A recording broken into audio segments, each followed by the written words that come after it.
I begin, man? It's funny because I've seen other interviews with you, and it's always just like the notorious, the most controversial. But yeah, Nick Fuentes, man. I've seen a lot of your stuff. I heard about you through, obviously the internet. People, watch this guy's stuff. Seen some stuff. Some stuff I'm like going kind of far, understandable in some cases.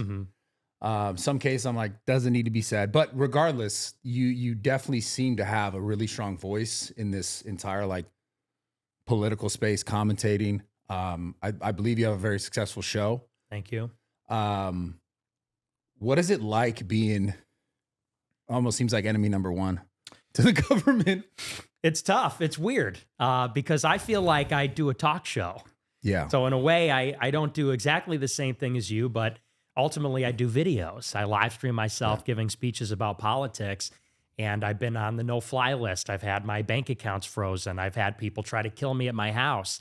And so I've sort of accepted it. It's normal for me. I've been doing it for 10 years, but sometimes I wake up and I'm like, I feel like a terrorist, but I do a talk show, or at least that's how I'm treated. So, but it's like anything. You get acclimated to it. You get used to it. Where did it start for you? Because I from what I understand, early on in your career, you started questioning. I think were you working with the Daily Wire?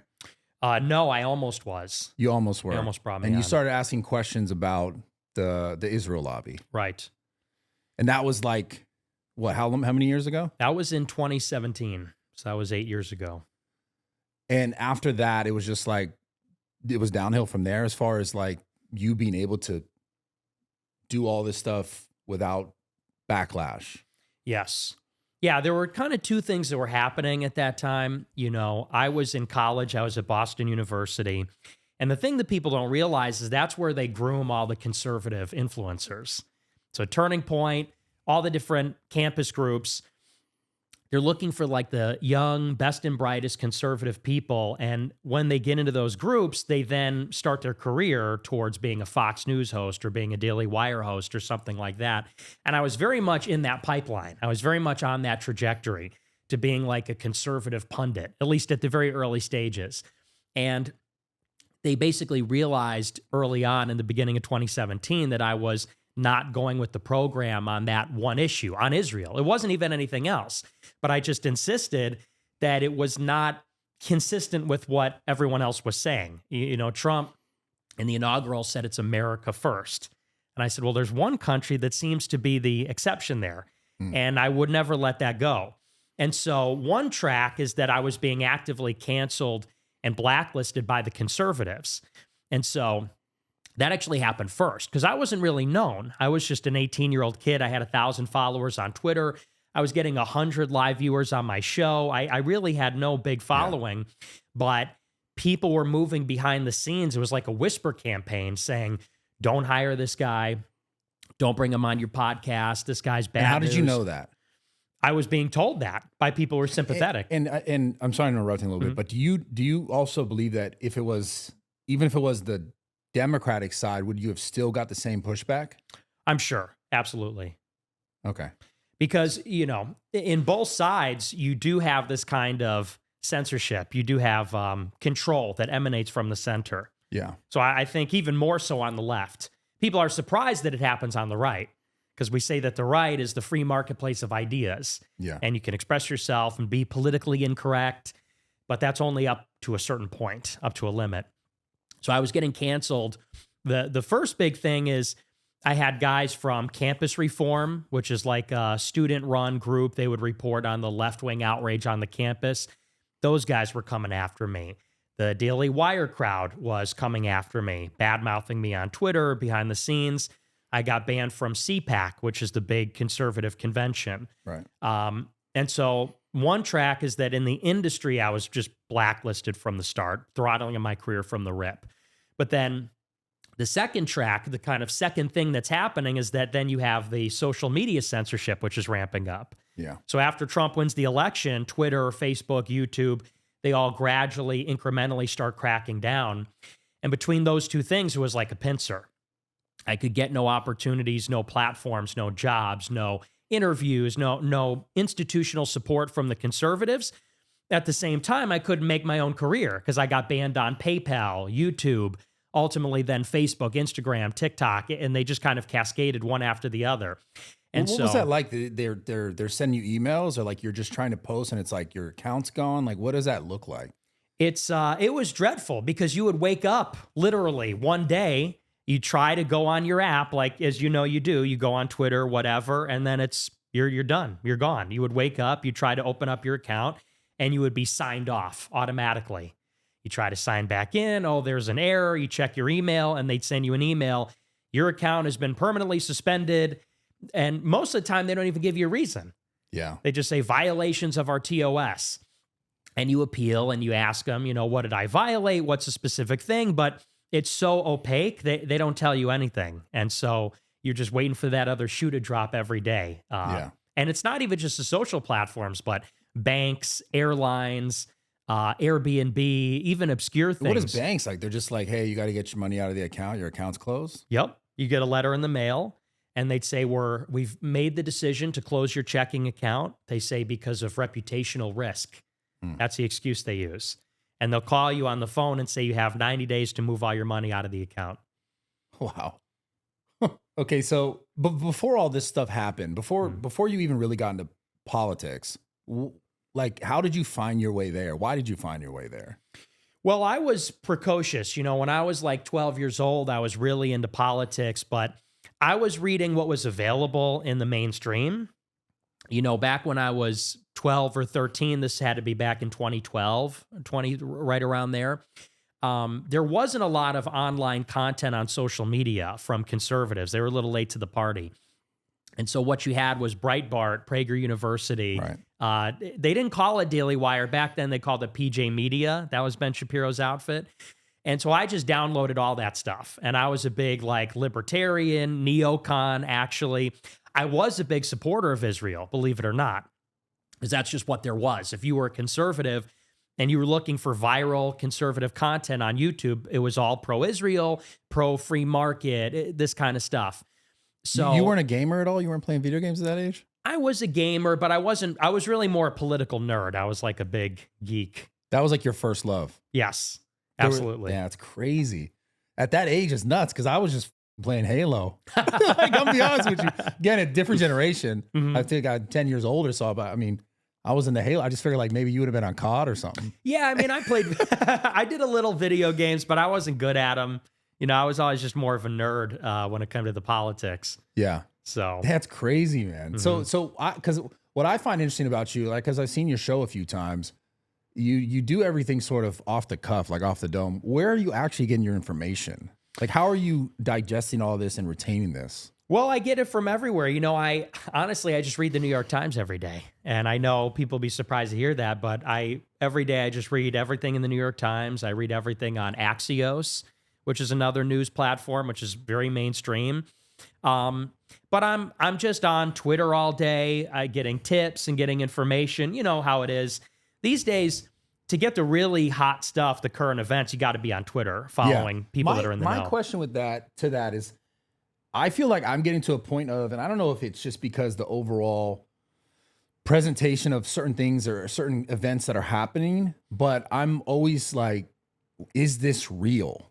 Is this the truth, or is this, they're always like, oh, it's Russian propaganda, or it's propaganda from this side or that side, or I'm always like, because whenever you say, oh, this is a thing, it's always like, well, that's not real. That's not true. Like, how do you know what's true? How do you discern what's true and what's not true? Well, the thing is, when you have a lot of deep background knowledge, you can read the New York Times and sort of read between the lines of what they're really saying or what they mean, because everyone's getting the same news. Everyone's getting the same news from the Newswire, from the Associated Press, or from Reuters, or the U.S. intelligence community. If you are a discerning reader, you kind of have to know the motivations of the sources. So if they come out, like with the current war with Iran or in Gaza, if they come out and they say U.S. intelligence says this, or the Israeli government says that, if you kind of have a sense of what they want and what they're pushing, you kind of understand why they're saying what they're saying. And I guess maybe it starts from a simple assumption, which is they're going to report something and you're going to have a reaction. Now, your reaction was their intention. Whatever your response is, you have to think they wanted me to respond in this way. So, for example, years ago, there was a story about Russia was paying Islamists in the Middle East to kill Americans. They were putting a bounty on the heads of American soldiers. Now, if you think at that time, what do they want me to think? They want me to be anti-Russia. They want me to think Trump is being soft on Russia. So if the average reader is reading this and not thinking too much, they're going to say, Trump is soft on Russia. He needs to be harder. Right. That's a way for the New York Times to pressure the Trump administration to be more tough on Russia. They're trying to incite the population to have a certain opinion and demand that he has a certain foreign policy posture. And so it's not necessarily, you go to a certain obscure website that has all the real information. Right. It's more like you just kind of need to have a certain sense and a certain background knowledge to see what is the intention of the mainstream media, to kind of read between the lines and understand it's a regulated press. Yeah. So when you do that, though, you don't think you have biases when in your sort of assumptions of, okay, what is the real thing here? I do. I think everybody has a bias, but I just try my best to be objective. I try my best. That's why I read something like the New York Times, or I read the institutional press. I read the Israeli press, for that matter. Yeah. For all I get heat, the big thing, people say I'm anti-Semitic. I read the Jerusalem Post. I read the Times of Israel every day, to get every side of the equation. Yeah. Why do you think, though? What do you think the biggest reason is why people say you're anti-Semitic?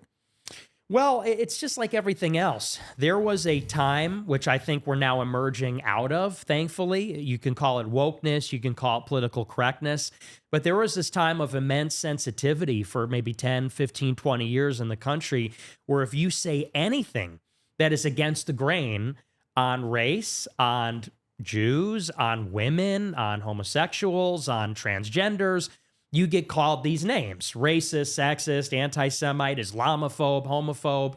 And, I got started really at the peak of that period in 2017, at the height of that like anti-Trump hysteria. People forget even what it was like. Now it kind of goes without saying, the things you hear on Joe Rogan, the things you hear from Theo Von, Shane Gillis, you say they would have never gotten away with that 10 years ago. So I consider myself to be relatively moderate. And I know you would have to push back. I have a provocative sense of humor. I'm pretty bombastic, but I consider myself moderate. Yeah. This is the one thing about you that like because I've seen a lot of stuff. I've seen like the Hitler comments, the when you say the N-word jokingly, and I see it and I think like, not that all those things are so bad, but to the majority of people who are like looking at you from the outside and not knowing enough, they're going to immediately sort of disavow you. Right. So like I was talking to Dan about this too. Like a lot of stuff he says, he'll tweet a lot of stuff. And I'm not saying whether it's true or untrue or false or not, but it can come across to the majority who are like, this just seems like a hateful individual because they're saying this, because they're willingly saying that, and they're joking about that. And I'm not saying I'm in the right all the time. I joke about stupid shit all the time. Sometimes I'm like, damn, I wish I didn't say that. Is there anything that you wish you didn't say, or you didn't sort of transverse the way that you have? Yeah, I mean, there's a lot of things where after the show, I sort of immediately regret it. And I'm like, oh, I shouldn't have. Yeah, I went a little too hard here. And you know how it is when you're a content creator, even a comedian. I consider myself something like a comedian. I make a lot of jokes. My show's very funny. And I think any comedian will tell you, especially when you're doing it improv, when you're doing it without a script, and you don't have that time to kind of think about it, sometimes it doesn't work. Sometimes you do a joke and it doesn't land. It doesn't work. It's too far. It has the wrong tone, maybe. Yeah. And so I can't think of anything off the top of my head, but I do get what you're saying. But a big part of what I do that I think a lot of people don't realize, when I got started at the age of 18, there are these like nonprofit groups like the Anti-Defamation League, the ADL, Southern Poverty Law Center, SPLC, Right Wing Watch, which is under People for the American Way. there are these, and it's not to make excuses, but this is how it works. You do have these left-wing nonprofits. They're paid by the left or various billionaires, and their job, it's literally they will have interns and people on the payroll that watch my show every single night as a left-wing person or someone that disagrees with me. And they will literally clip. And I'm sure you know, even this is how it works in media in general. Anything that sounds bad, even if it's a joke, even if there's bigger context, they will take the 10-second clip and they say, oh, the white nationalist hater is at it again. He just said this, and deprived of the context of the tone, if it's a joke. Over 10 years, I do a show every night. You collect enough of those 10-second clips, you can paint a picture of somebody where it's like, this is a lunatic, this is a raving maniac. And a lot of people don't realize this is a political operation that gets paid to create these clips for the purpose of reputational destruction. And I decided from an early age, I'm not playing games. I'm not going to be guarded all the time and manage everything I say. Oh, I hope this doesn't sound bad in a 5-second clip. I said, I'm going to be myself. And I always thought eventually people will watch the show and they'll figure out who I really am. But that is a very dishonest aspect of the industry. Yeah. Yeah. I mean, there's that even outside of that, your specific political sphere, that happens on the internet, period. For creators, for anything, whether it's like some relationship drama or some parasocial shit where they're like, oh, this is happening. Or, I mean, the most popular thing I think recently is like the live streamers, they'll get a clip and they'll put, and this is not specific to any single person, but they'll put like a caption over a video where it's like, it's just to create sensationalism of a situation that isn't actually that sensational. Right. But I guess I'm kind of curious on you is, do you, as you do your show or as you say certain things, are you aware, because I would consider you a very smart individual, are you aware of the sensationalness where you're also adding fuel to that? Because you know that that's a real thing that's going to happen regardless. Are you also willfully doing that, knowing that? Absolutely. Oh, yeah. I'm baiting them all the time. And actually early on, I think I did that a lot more when I was younger than I do now. I think I'm a little more mature. I'm a little more disciplined. But when I was younger and it was a different ecosystem, you almost had to bait them because we were, and by we, I mean the far right, conservatives, we were being censored and even shadow banned. We were being suppressed. Yeah. And so at that time, it's like the only way to break out, especially for me, because I wasn't getting on Fox News. I wasn't getting on. Usually that's the program. If you're a conservative, you get the interview spot on Fox, on Blaze, on Daily Wire. I was blacklisted from everything and censored. So it was like the only way to break containment was to be outrageous. And so I'm not going to lie, I absolutely baited it. But the overriding priority for me always is just to try and be funny, to try and be entertaining and provocative and funny. And some people look at me and say, well, you're kind of cynically baiting people and you're a provocateur. I don't think I'm a provocateur. I think that I try to be challenging and funny. And by essence, that is provocative. If you try to be funny and you're not provocative, to me, that comes across as safe and stale and boring and not fresh. The things that are fresh and exciting and outrageous, they tend to be provocative. The stuff that people say, it's a guilty pleasure. They're like, I hate that I'm laughing at this, but it's so funny. I love that stuff. So that was always my goal. I get it. It's just, I think in your sphere, like your ecosystem of political commentating, everyone going into it or watching or consuming the content or seeing you speak about, these big issues, geopolitical things, they're looking at you more so, I think, through that lens and not through the lens of a comedian.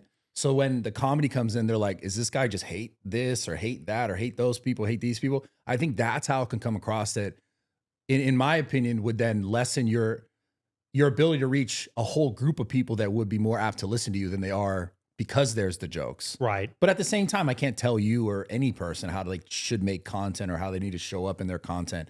But I think that's a large part of it. Cause then like we were talking earlier, the groups that are there set out to sort of be like, hey, this is a bad guy. Don't listen to him, essentially. Right. Disavow him. It makes their job way easier. You know what I'm saying? Yeah. I would just say that, just a life philosophy is I just tend to be a free thinker. Yeah. And I think everybody considers themselves a free thinker, but I think that the moment that you start to tell yourself, I have to be on guard, I have to watch what I say, I think it's kind of all or nothing. You're either going to be that way and you're going to be very controlled and very intentional and you're going to be very almost calculated and strategic, or you're just going to let it fly and you're going to be yourself and you kind of let the chips fall where they will. And I guess it's a matter, it really is like a fundamental life philosophy. I always thought, yeah, people are going to hate me. People are going to hate this. They're going to hate what I'm about to say. But that's also a big part of changing people's minds. I'm a big believer in you almost have to kind of shock people out of the old ways of thinking. I'm not a believer in this sort of, it's a big debate that goes on the right wing. Do you favor an incremental approach? Do you kind of drip feed and, leave a crumb trail where people can kind of find their way? Or do you punch them in the face, metaphorically, and say, this is the truth, it's outrageous, it's raw. And at first people are appalled, but then they're thinking about it, and then they're on your side. It's sort of like you plant the seed. And being entertaining, I think, is part of it. If you take it almost too seriously, it almost plays worse. If you're me and you're very stern and very serious, people start to say, this guy is evil. This guy is like a calculating sociopath menace. Whereas if you kind of let your guard down and are vulnerable, wear your heart on your sleeve and say, I'm just a funny, weird guy, I think in a way it's almost disarming if people give you a chance, It's just interesting because exactly what you said, I would speak to people in the industry about doing an interview with you, and they're like, no, he's a calculated evil guy. But so it's like, it goes, so maybe it's backfiring. Yeah. So I'm like, for whatever that's worth, it's just, I think you got yourself there somehow. Right. Mm-hmm. And maybe it's certain comments you've made, like, you talk about, people say, oh, you're this white nationalist. Like, are you a white supremacist? No. Okay. No, I don't consider myself. I'm a believer in race. I think that race is real. Yeah. I think that there's white people and black people and that it's real and it means something to us. Yeah. But I'm a Catholic, so I think that we're all created equal by God. Right. And so I guess kind of getting into this, your political sort of idea of what you want America to really look like. You want it to be more Catholic. You want it to be more Catholic driven, more Catholic sort of, I don't know if the right word is owned. Mm-hmm. But that's where you're coming. That's where a lot of your messaging comes from. Yeah. I want it to be more Christian, and in part I'm Catholic. So in particular Catholic. And I think it needs to be more white. I do think it needs to be more European. I think that, and I get this comment a lot. People say, well, you're Mexican. Your last name is Fuentes. Yeah. And it's true. My father is half Mexican. His father's 100% Mexican. We've always had black people in this country, Hispanics, Asians, going back hundreds of years. But we've had like 50 million immigrants come in 30 years. And I'm sitting here looking at a city like LA or like Chicago or New York, and I'm saying, when is enough enough?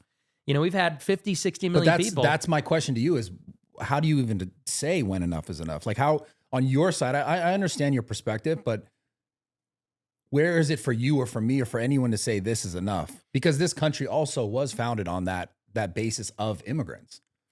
Well, I would push back on that a little bit. I would say that when the country was founded, it was almost all English people. It was almost all Northern Europeans, and almost all Protestants too. So it was ethnically homogeneous, racially homogeneous, religiously and culturally homogeneous. On all four of those cylinders, you had uniformity. And then you're right. In the 19th century, it was no longer ethnically homogeneous because Germans and Southern Europeans and Italians. I'm Italian too. Yeah. I'm half Italian. Yeah. We started coming in. And then in the turn of or I guess midway through the last century, then other races started coming in with other religions. And I guess the country has changed over time. There's no disputing that. And the changes are baked in. We're never going back in some sense. And I don't think it's even possible. But when you say it's enough is when they no longer are assimilating. When you start to feel like what America is, it starts to become uncertain. Does it mean speaking English? Does it mean being Christian? Does it mean having certain European values or constitutional values for that matter? A lot of the people coming in, they contest these things. And so you look at a city like LA where, you know, a few weeks ago, they're waving the Mexican flag, burning cars, protesting that illegals are being deported. You say, is this a free-for-all or is this a country? Or even in Texas, they want to build like a giant Muslim community center where people say that's going to be like Sharia law. There's going to be a giant mosque in the middle of it. Or in other places, they build a giant Hindu temple with huge statues. And you say, is America a whole? Is it a country? Or is it a patchwork of all these grafted nationalities where they kind of set up little India, little Somalia in Minnesota, little Mexico? And I think it's kind of undermining our national coherence. But who is to decide what that is? Well, ultimately, the people of the country, you know, I mean, we have a system where people vote. And I think that that's really what the Trump election was about. I think in 16 and 20, and even in some sense in 24, it was a referendum on what do we want America to be? Because Hillary Clinton said, forward, it's going to be the future is female and more diversity and more wokeness and more gayness and more everything. And Trump said, no, we're in a sense going back. We're making America great again. There's like this recurrence. And I think that was a big referendum. The country said, we want the country to kind of be a little more conservative. We don't want to go so fast, so forward, and keep going in that same progressive direction. But do you think that means that there just needs to be no inclusion of all those other things, you know, the mosque, these other things that we mentioned couldn't exist? No, absolutely not. And I have a kind of complicated view on this. America has 350 million people. We're one of the most populous, one of the biggest countries. And we're, in a sense, no longer a republic, or even some would say, strictly speaking, a nation. Some say we're past that. We're really more, when you think about it, like Russia or like China, in the sense that we are a multi-ethnic, multi-religious empire. And so a country like Russia, they have a lot of Muslims living in Russia. They have a lot of Asians living in Russia. But when you think of a Russian, you think of a Slavic, ethnically Russian, Eastern Orthodox person. Nevertheless, Chechens and Dagestanis and Tatars and others are part of Russian identity. They're just on the periphery. Same thing in China. When you think of China, you think of a Han, ethnically Chinese person that speaks Cantonese or something like that. But you have Mongolians, Uyghurs. You have a lot of diversity in China. I think America can be the same way. We can be America with a black minority, which we always have had. We can be America with a large Hispanic minority. But the question is, if diversity goes too far, eventually America becomes nothing. Without that demographic core, without that monoculture that you could say America is rock and roll, hot dogs, baseball, red, white, and blue. In 50 years, is America going to be highlight and soccer and cricket and, you know, and people are speaking all these different languages? I'm concerned about preserving that ethnic core. So we can be America with diversity. We just can't have so much diversity that there's no longer an America. I see what you're saying. I guess my thought, like when I hear that is, you know, you talk about the future and like where it all goes. At some point, I mean, it seems like we're just going to be part human, part cyborg. Or excuse me, cyborg, right? Part human, part machine. Overall, not even speaking just America straight. And I guess I understand the ideas. It's just like when I think about it, who's deciding that, right? Like why? Because okay, we're getting to this the talk about the conflict in Gaza and the Israel stuff, and because I just when I have this whole conversation, I think about this, I go, well, what about what we did to the fucking Indians? What about what we did to the indigenous people? I mean, we essentially did what a lot of people today would say Israel is doing to the people in Palestine, which is like removing these people from this area, right? What they call it, genocide, ethnic cleansing, all these things, right? We essentially did that, took this space here. So I sometimes I have this conversation with people, a lot of times off camera, I'm like, at what point do we decide that it's not okay anymore? And I don't think killing, murdering people, removing people from a country, removing people from an area is ever okay. But America was also founded on that. So at what point are we discerning and saying that like, okay, now is like, for example, if we speak about Israel and in that whole conflict in Gaza, that's not okay. I do think it's not okay. I don't think it's right. At the same time, our country was also founded on a similar action. We came in, we said, speak our language. This is our religion. Here's a lot of diseases because you know your immune system didn't jive with ours. We basically took this country. And then we made it what we're talking about right now. So like when I hear it from like a really like bird's eye perspective, like I don't have skin in all these games. I'm an American. I love America. At the same time, I can look at it and say, well, it was founded on the same principles that, you know, we're demonizing this country for now. That's why we exist here. Right. So when is it right and when is it wrong? Well, I would say that in terms of when I evaluate right and wrong, it comes down to individual actions, you know, because I understand what you're saying, which is that, and I'm actually even sympathetic to it. When you look at what the Israelis are saying in a certain sense, in a narrow sense, you can understand where they're coming from, which is that they were stateless. The Jews were without a country for 2,000 years. They were in that land, they were expelled, and then they were a minority in Europe and in all these other places. And because they were a minority, because they lacked power, they were abused. And so they were subject to the Inquisition and the pogroms and the Pale Settlement and the Holocaust ultimately and all these things. And that was the basis for Zionism, which is we need a country of our own. Now, easier said than done, because it turns out all the countries are taken, you know, so you have to settle one. And they came into the Mandate of Palestine and they fought with the Palestinians and they declared independence. You won't have to go through the whole history, but needless to say, they're sort of throwing elbows and jockeying to try and get comfortable in the Middle East, in a region that doesn't want them there. But the question becomes, how do you conduct the war? And I would point to something very simple. So in Gaza, they've destroyed all the infrastructure, like literally all of it, all the buildings, all the roads, hospitals, schools. It's intentional that they're doing that. And even when you look at how they're killing people, a veteran, a Green Beret, just came back the other day and said they're using Palestinians going to these aid distribution sites for target practice. So these people that are starving to death are going to get their food and water from these distribution sites, and they're getting shot by the IDF, defenseless, vulnerable people that are hungry. Hamas isn't even launching rockets anymore. They have no ability to counterattack. And you say, the Israelis will say, well, it's a war. That's what happens in a war. When you fight, people die. But in Iran, you can see in the war in June, they will literally target a single apartment with a drone strike. It's so precise. It's so targeted.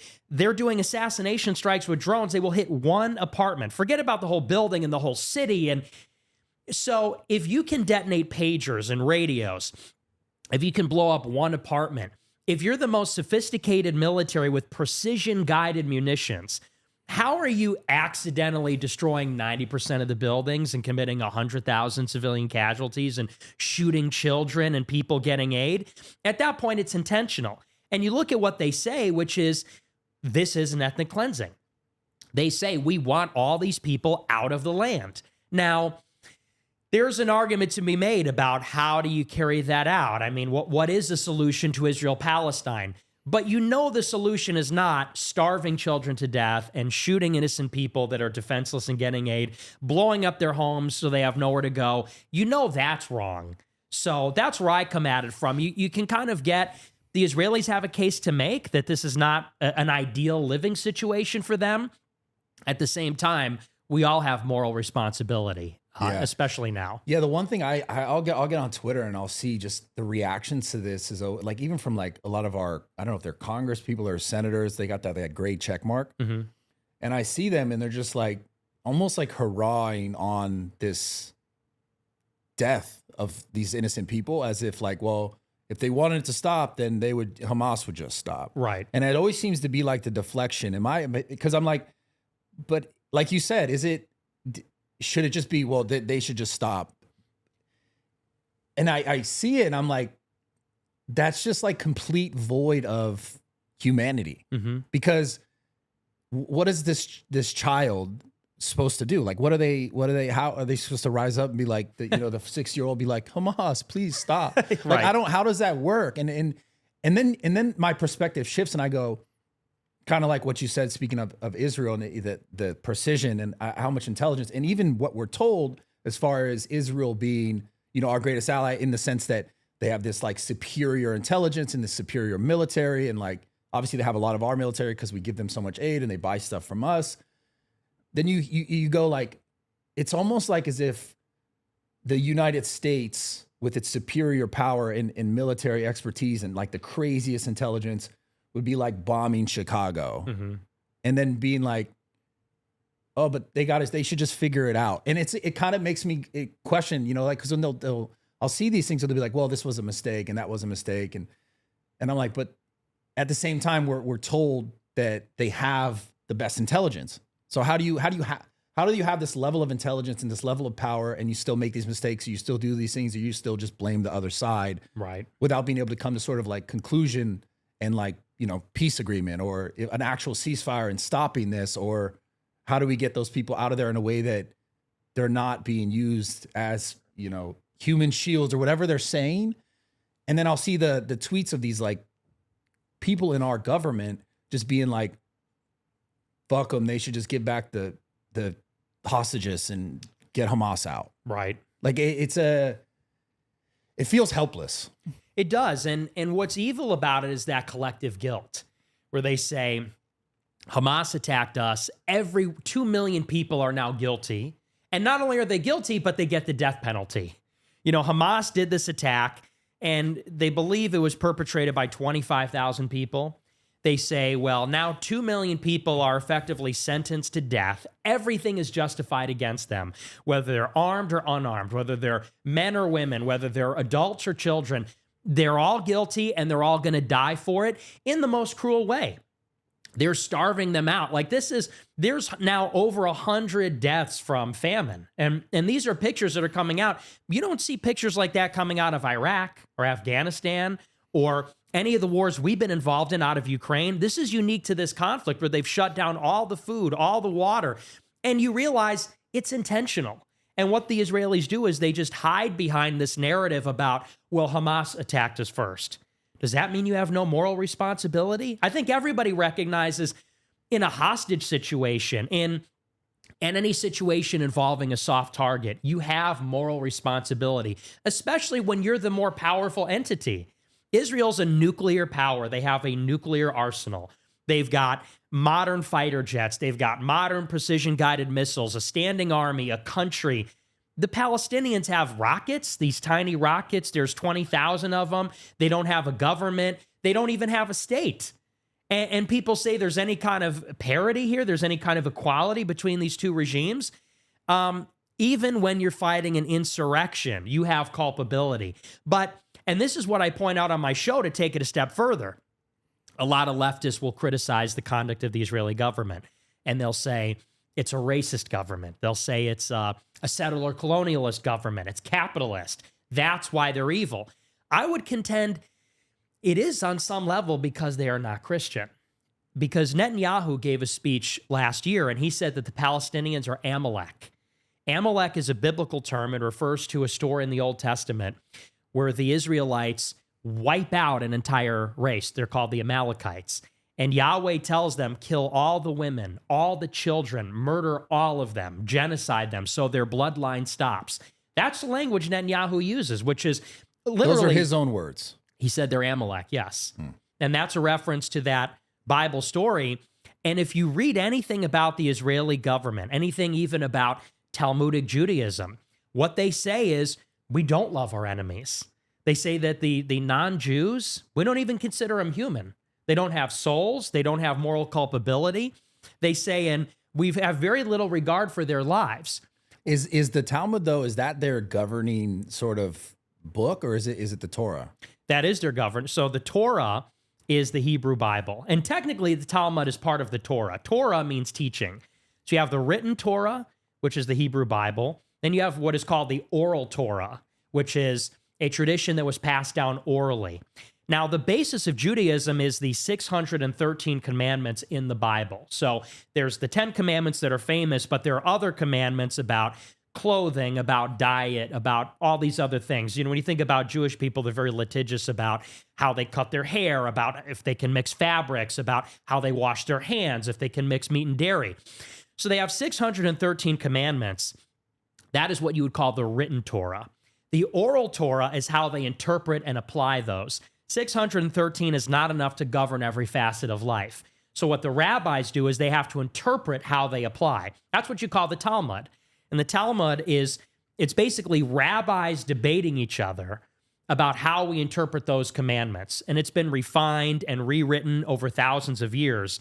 But that is the basis of Jewish law. It's those written commandments and the oral application of them. That constitutes the whole of Jewish law. So it is the Torah also. Because I feel like as I've talked to Jewish people about the Talmud, and they sort of dismiss it as if it's not the main governance of like their religion. It is, though. Any Jewish student who goes to a yeshiva or a Jewish school, that's like Ben Shapiro, he studies the Talmud. The Talmudic Judaism, that is the Judaism of today. Without it, you can't interpret Jewish law. And so your conclusion, your assumption is that if they were Christian or if they were Catholic, it wouldn't be like that? I wouldn't necessarily say that it wouldn't be like that, but in principle, you could oppose it. Because what a Christian says is love your enemy, turn the other cheek, pray for your enemy. Because we believe that everybody is a child of God. We believe, contrary to the Jews, Christianity is a universal religion, meaning that all someone has to do as a Catholic, we believe, is profess a belief in Jesus Christ, get baptized, be confirmed into the church. Anyone can be a Catholic. Jews do not believe that. Jews believe that you can only be a Jew if you're born into it, yeah, right, by the matrilineal line, matrilineally, by the mother. And so Christians then say, we forgive the enemy. You know, the golden commandment is treat your neighbor like yourself and forgive your enemy. And so I think that if you had a Christian government prosecuting this war, someone could credibly say, this is contrary to our religion. So, okay. So I gotta kind of contest a little bit this idea, right? And the reason being is that when I think about all of these issues and I think about just the world in general, I don't know if could it be assumptive that it's just because of a religion? Because we could look at Catholicism, Christianity, like how much stuff have we done that's fucked up? Like we talk about what we did over here, coming to America, we speak our language. This is your religion now. You worship the earth and the ground and the seasons, and that's wrong. This is right. So that concept, we also did that in the name of God, in the name of Catholicism, to a whole group of people. So when you say this, like I hear it and I could understand why you think that based on their teachings, but at the same time, we believe the same things that you're talking about now, then we still murdered a bunch of people for our, you know what I'm saying? Yeah, well, and that's why I say it wouldn't make it impossible. That's why I was careful to say you could credibly say in principle, if a Christian government were doing what they're doing, you could point to the letter of the law and say, this is wrong. Because you're right, Christian regimes have done bad things in the past. But I think a big reason why things have gotten better, when you say, why was it that hundreds of years ago there was conquest, and how can you say the laws of conquest are no longer allowed today? That it's wrong. What's good for the goose is good for the gander. If it was right for us to do it, why is it not right for the Israelis to do it?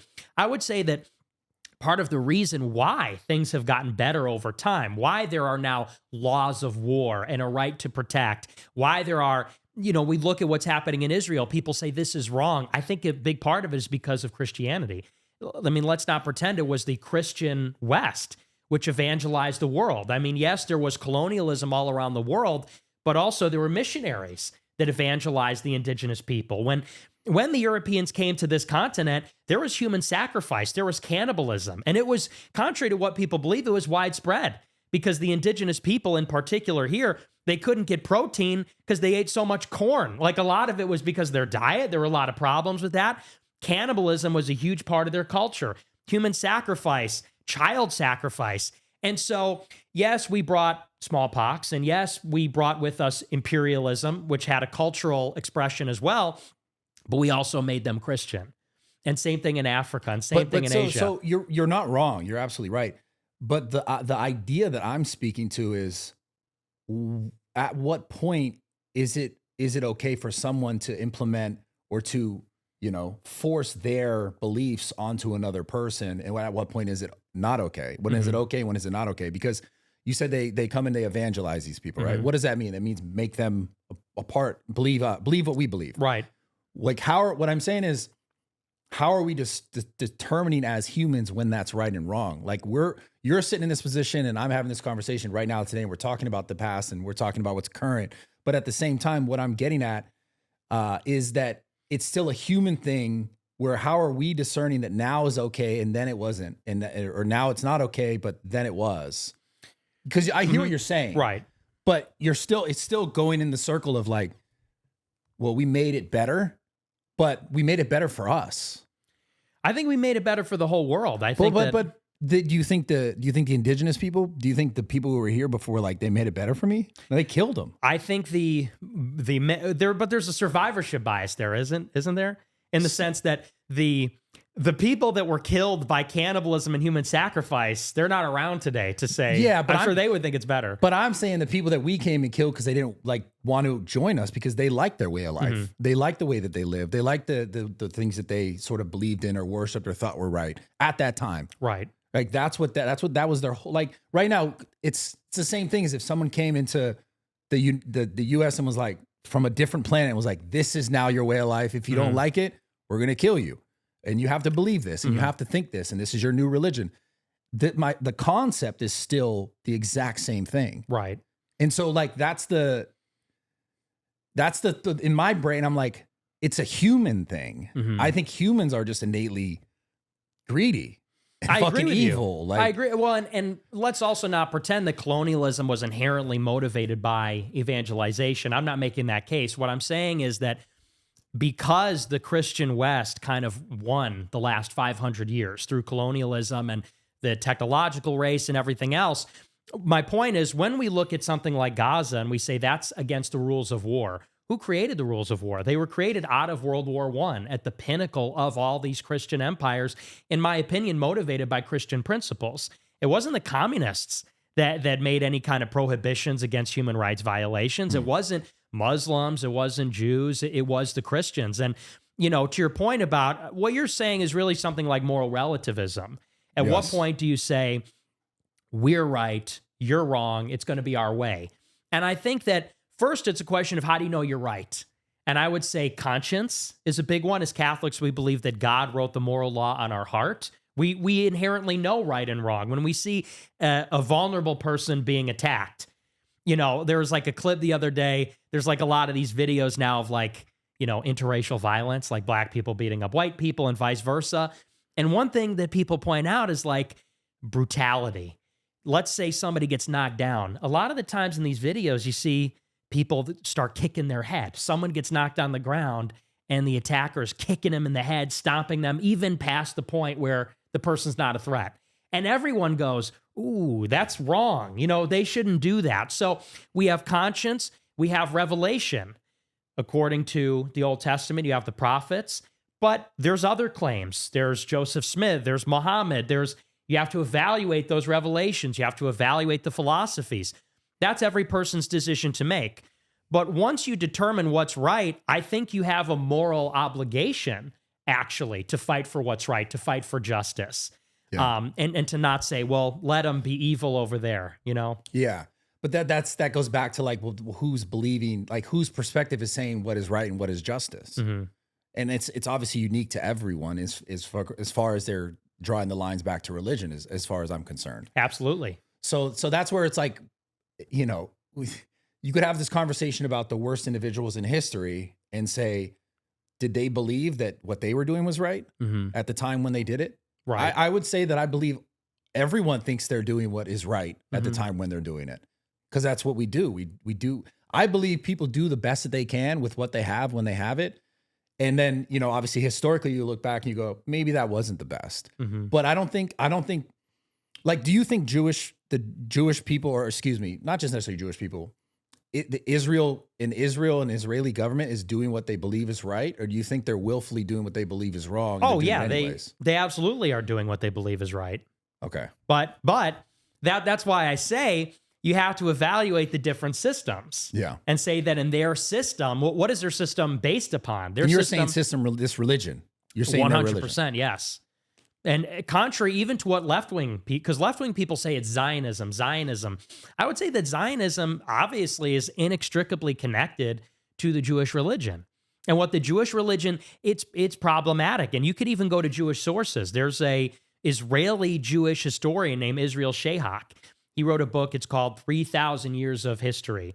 And he talks about how for thousands of years, one of their great theologians, for example, Maimonides, they call him the Rambam, he is considered the Thomas Aquinas of Judaism, like the greatest scholar of Jewish law. He said that every Jew should pray for the death of every Christian every day. And this is loaded up in the Talmud. It's loaded up in Kabbalah, which is the mystic tradition, which is this intense hatred and distrust, in particular of Christians, but of all non-Jews in general. And many of the Zionist religious Jews, like the Kooks, actually they're called. There's a father and a son. Their name was Kook. They said they like that the Christian West is becoming atheist, because the sooner the Christian West becomes atheist, the sooner they will recognize the God of Israel and worship the Jews. It's like, so this is what they believe, and this is what is motivating their government, their ideology, and it's even members of Netanyahu's his own government, his ministers believe this stuff. The national security minister, the finance minister, members of the Knesset. How do you verify that? How can you verify that? They say it. It's in the Times of Israel. It's their press. It's in their statements. You don't have to look very far. You know, there's, I'll give you an example. So one of their ministers, I think it's either Smotrich or Ben Gvir, there was a highly publicized incident where Jews were spitting on Christian missionaries, spitting on them who were making a pilgrimage to the Christian holy sites. And it caused a big controversy in Israeli society.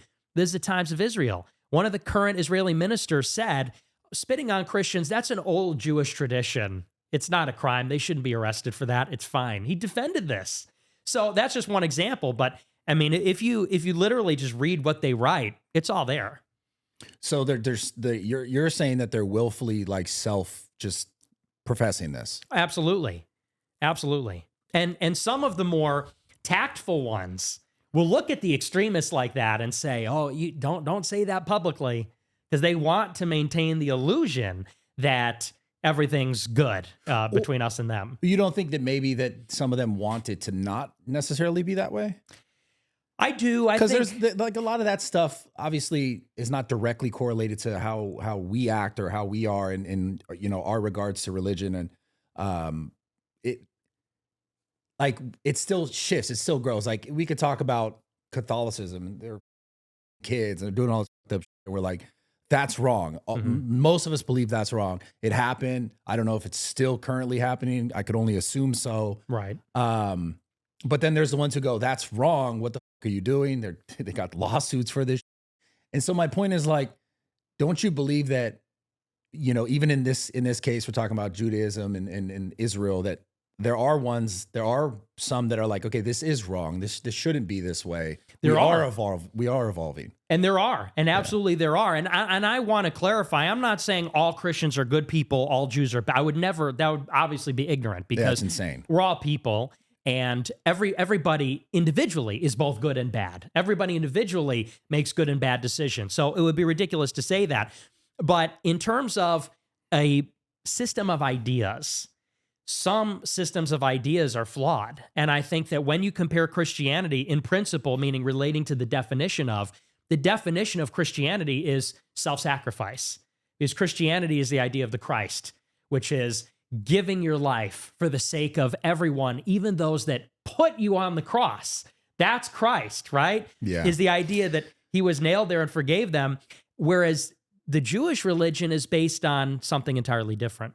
Yeah, this conversation is so interesting because we're relating, these theological ideas to humans. And I mean, that's, how we show up and how we believe or we think is right versus wrong. And then there's like what actually happens though. Mm-hmm. So, I think it's easy to stand from any position and speak like, this is it. And God wrote this, or this was in this Testament, Old Testament. But are people really ever following that to a T? Are they really ever doing that on all sides and all religions? I give so many examples. Like I have Muslims friends that, they pray, but then, I see them over here at a strip club, you know, or Right. drinking, or it's so. My thing is like, we're having this conversation right now about religion and God and the idea, and these obviously, you know, these different religions have these different perceptions of God and what it is and how it exists and how it relates to them, and then human. And for me, I've just always personally been so like, I've been so weirdly like connected, but also disconnected from like just religion. Like I fully believe in God. I fully believe that there's no way this is just random. It just doesn't make that. It's too perfect to be random. Also too terrible to be random. But I've always had this hard time really coming to like, this is the one true idea. This is the one true truth of like, this is what it is. And I don't know if we humans could ever get there until they get to the other side and see what happens, see what it is, or how they show up, or what's next.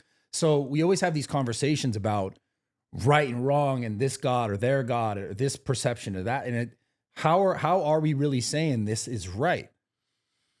Well, like I said, it's up to every person to evaluate based on their conscience and based on, I mean, look, the Bible is a record of prophecy, of revelations, and it has also been expounded upon by philosophers and theologians, just like Islam, just like Judaism, all these traditions, and people, they have a moral responsibility to evaluate those things, because you're right, everyone is imperfect. Everybody is flawed because of our human nature. We say that's human nature. We mean we have envy, we have desire, we have appetites. We're weak, we're mortal, we die.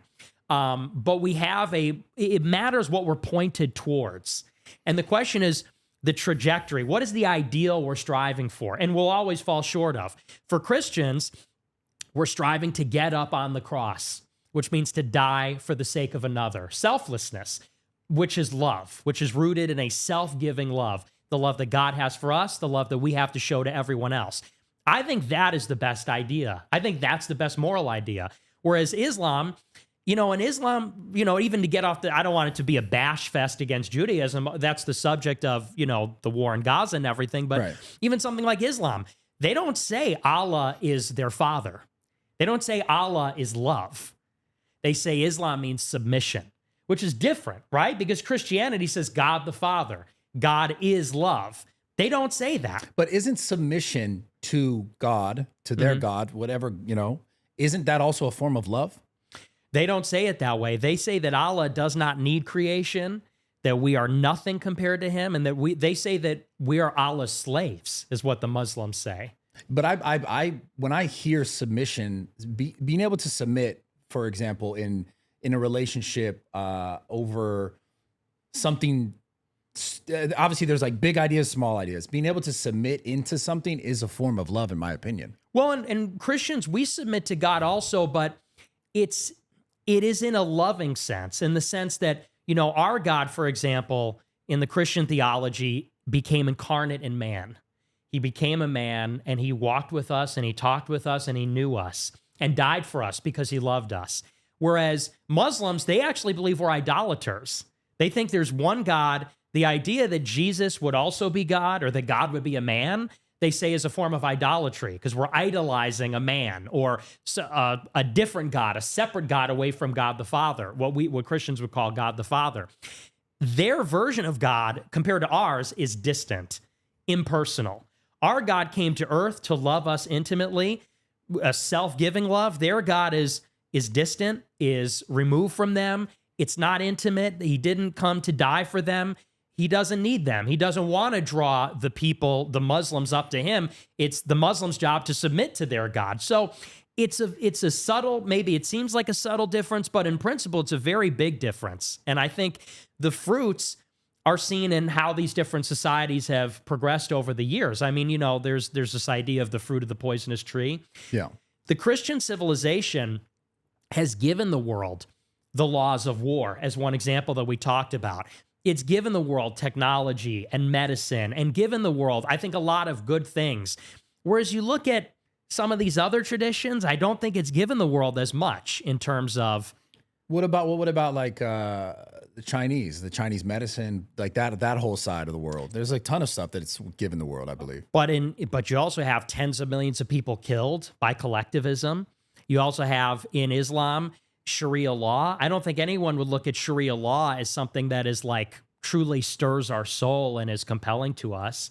Yeah, I guess there's like, is Sharia law in Dubai?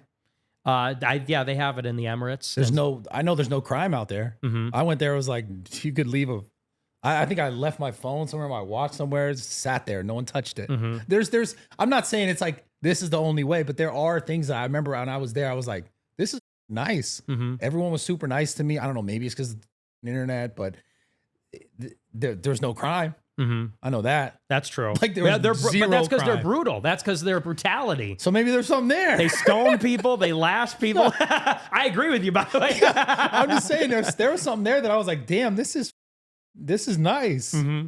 So I guess I'm just having this conversation because I'm just like, I'm so interested in religion. I'm so interested in the way that people connect themselves to God and then to their purpose and what they need to do in their life. And it's just also interesting to me because I just go back to it all. And it's, it's written or, there's prophets, but it's all of human translation. It's all of like, hey, to me, it feels like a giant game of like telephone of thousands of years where like, this is now how you have to be in a world that is so completely different than when it was written then with technology and all this stuff. And it's like, how do you really get it right? Do you think at some point, like, do you think it will ever just be peace? I don't think that exists. I don't think it will ever just be peace. Totally agree. Yeah, I think, a big part of my worldview is that we live on the other side of heaven.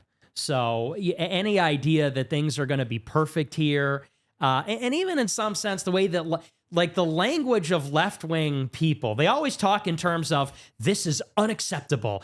This should not be this way. And it's like, okay, but we live in the world, and as long as we live in the world, there's going to be suffering. There's going to be greed. There's going to be all these things. They look at, for example, our leaders or our system, and they say, if it weren't for those greedy corporations, it's like you're greedy, they're greedy, we're all greedy, we're all fallen, we're all sinful. And so the best that we can do, and to your point earlier, you said everybody is really doing the most with what they can. They're doing the best from their perspective in the moment.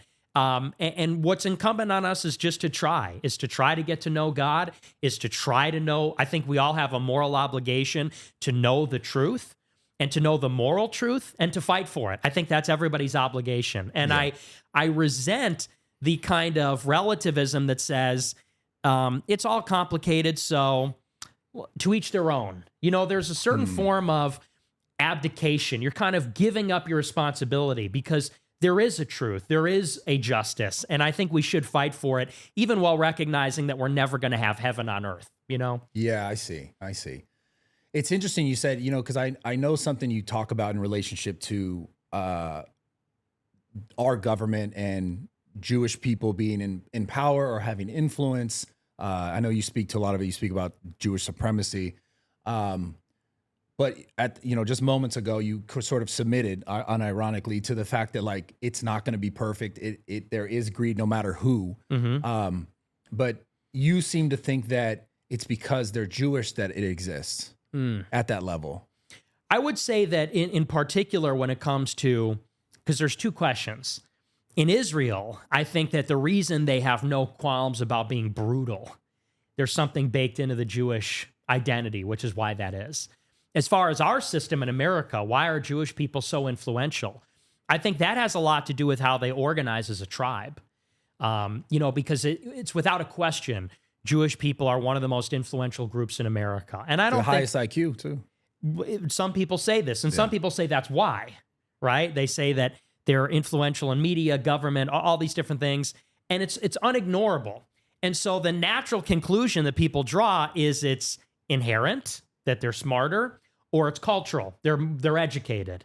And those are two good, both of those things are true. Ashkenazi Jews do have a very high IQ, and they are extremely educated. And, I know that firsthand because I have a lot of Jewish friends, and they're some of the smartest people I know. Some of the smartest, me too, funniest, without a doubt. And, the stereotype is just true. This is not trying to be glib. They're very good at making money. They're hustlers. They're good salesmen. They're very clever. And I have no qualms about admitting that. But when you look at how much influence they have and how they acquired it, it cannot be attributed alone to their IQ or their education. I'll give you a perfect example.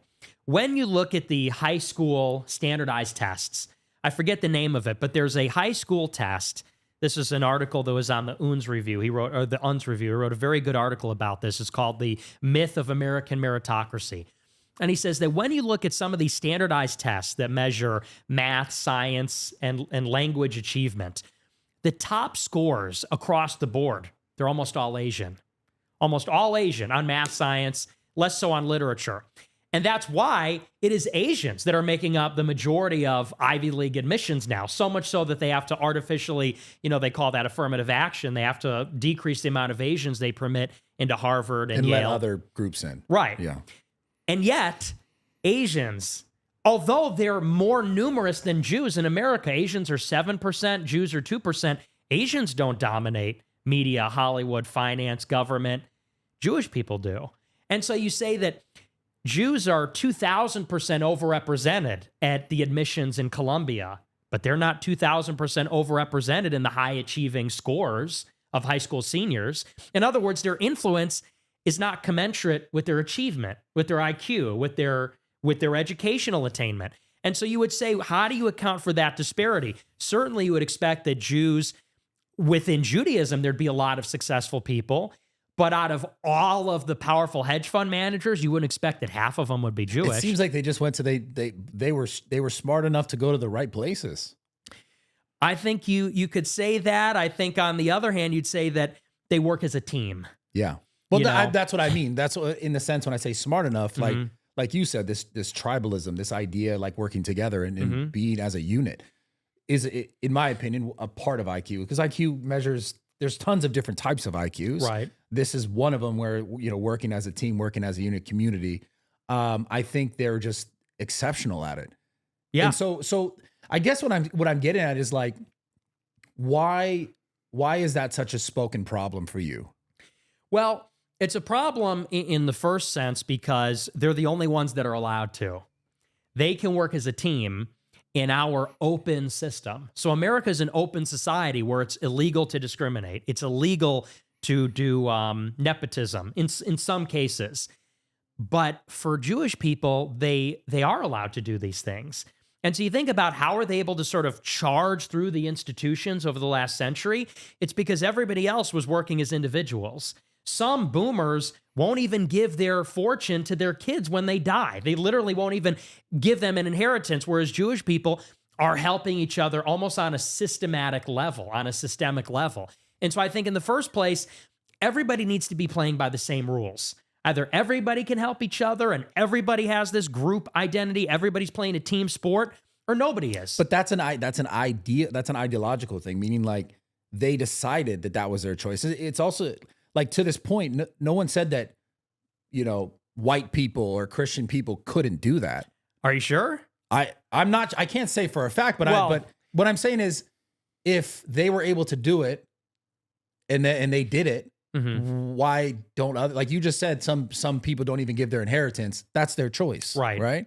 So in that sense, they could have made a different choice. Right. But I think there has been this in our society. We are indoctrinated with this mantra of we are colorblind. We are a melting pot. We're individuals.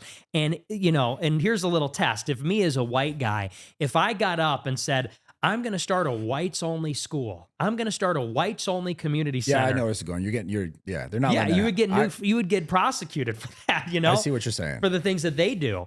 And what's more, and so of course, there's this aspect of it. They're very tribal and that's unfair. On the other hand, they're also, and this is maybe the bigger problem, they're also do not have a chief loyalty to this country. These Jewish people that have so much power, because they're a diasporic people, what that means, they were banished from Palestine by the Roman Empire. They go into all these European countries. There's big Jewish populations in France, in England, in Germany, in America. They have this identity which is above their national identity. You and me were born in America. You're ethnically Italian. I'm ethnically Italian. But we don't pick up the phone and call our Italian friends in Germany, England, France, and Italy. We don't maybe necessarily have a strong connection to Italy. We don't speak Italian. But see, like, is that the system's fault or is that our choice? In some sense, I don't even think it matters. It's just the fact that it is so. And because it is so, that the Jewish people have this. I feel like it has to matter if it is so. I think because if now that I know you're Italian, what if we were just like, yo, I'm gonna call you up and we're working on this project. We find some more Italian. Like, that's essentially, like, there was no law saying you couldn't do that. Right. Right. And I agree. There is no law. Well, depending on what we did, there might be laws governing that. But the reason why I say it doesn't matter is because it's suffice to say they do have influence. How they got it is maybe, let's say, for the sake of this conversation, less important. They do have this influence. They do have this intense tribalism. And they're loyal to people outside our country. They're loyal to another country, Israel. These two things, we don't even need any other questions, are inherently problematic. If people that are very powerful don't have the best interests of this country in mind, they shouldn't have power in this country, whether they're Chinese or Jewish or anything. Yeah, no, I agree. I agree. When I think about the whole thing, I'm like, yeah, you could replace this name of this country with any other country, and most people would be like, what? And it has sort of been baked into America for it just to be okayed. From my perspective, I go, okay, what are they getting? What are we getting? And we always have this conversation around like, well, why are they they always say they're our greatest ally. Why do we say that? And you know, a lot of the politicians are saying that it's very like, this is why, like Ted Cruz, which sounded crazy to me. Cause I'm like, if you replace this in any other country, you'd be like, why are they saying that? He joined the government to be Israel's greatest defender, right? He said this in an interview with Tucker Carlson recently. And it sounds interesting because you're like, well, why is it not about America if you're joining an American, Congress or Senate, whatever it is? Now, in my mind, I go, like how we were talking earlier about you read something, they want you to react a certain way, but then what's really happening? Is it not also, and maybe you have better insight on this, but is it not also a benefit to America?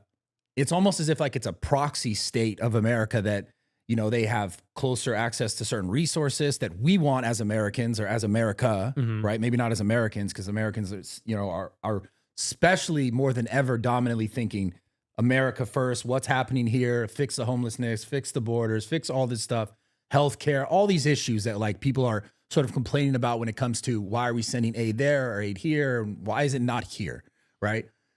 And I have to think logically that, because I know there's all the conspiracies around, oh, it's because there's this blackmail thing and this Epstein thing, and we'll get into that.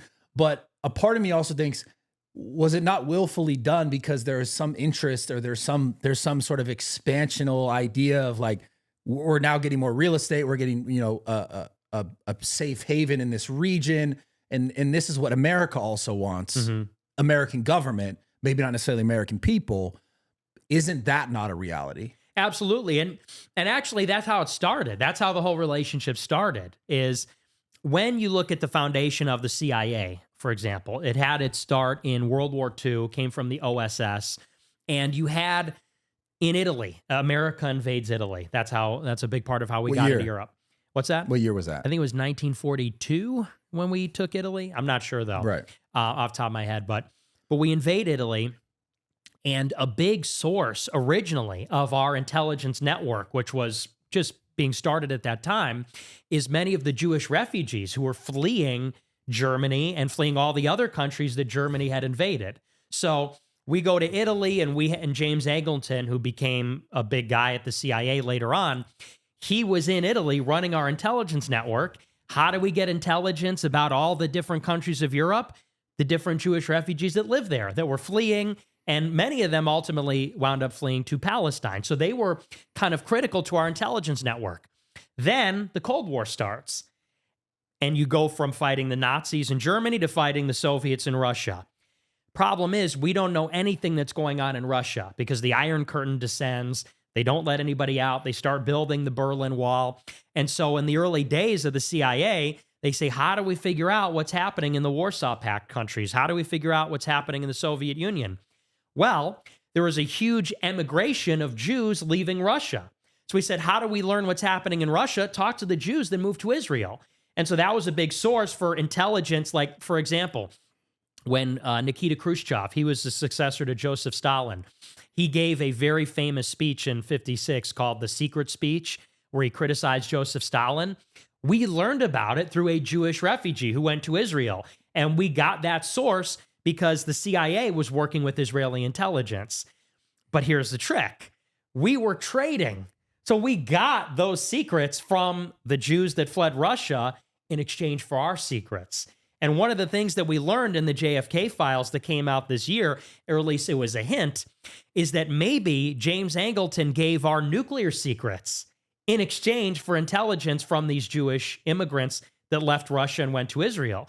Now, at that time, you could, as you said, you could argue there was a national interest. We needed to learn about the Soviet Union. We needed that intelligence. We needed to fight communism.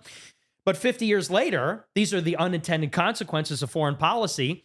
Now Israel has a nuclear arsenal, and that presents a lot of challenges for us. So I guess part of the problem is that these Jewish people are playing a very long game. They're playing a very long game, and they have influence in our country, and they run their country. They also have influence in other countries too. Whereas Americans, because we're living in an open society, we don't really play a long game. We have elections every year. We don't have a kind of tribal affinity. You could say we're very disorganized, very short-term oriented. And I think that makes us vulnerable. I think that makes us less solid. So you could say Israel's a tiny fledgling country with little weapons compared to us. But who's more powerful? A very open, short-term minded country without any long-term plans, without cohesion, without a kind of national plan, or a country that is extremely tight-knit, extremely organized, has influence in many capitals, is spread out and dispersed, is pursuing a 100-year plan. In the arc of history, it bends towards the organized country, the long-term country, as opposed to ours. So my solution is, let's be like Israel. Let's be a more closed society. Let's be a more organized society. I hear it. So when I think about it, though, and I just use my own personal experiences. This is life. I'm not talking about government, anything.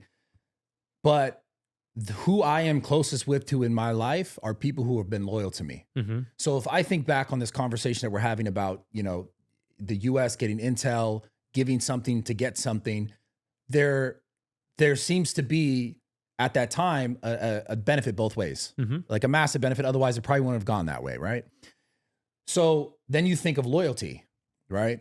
So there is some sort of sense of innate loyalty for the United States to be loyal to Israel, whether or not right now today they're giving as much as they gave us then, as we're giving them now, right? So because I can think of my life, I'm like, okay, the people that I will still ride for, I'll still be there for, who have been there for me no matter what, are the people who've been loyal to me, not the people who were disloyal to me. So that's what I'm saying, like, because I see a lot of your messaging and it's about America first, and I get it, and a lot of, I think, young people also are like, yeah, like let's stop, which I agree with to an extent. Let's stop giving all of our shit away. Let's stop giving our money away. Let's put it here. Let's fix all the problems here, right? Let's be able to buy fucking homes. Let's be able to do things like we should be able to do at this point, given the economical point of this world where we're living in the richest time and everyone's so fucking rich, but people can't buy a home, right? But there is this like loyalty maybe that they have because of those moments. So who's to say when that loyalty has to die?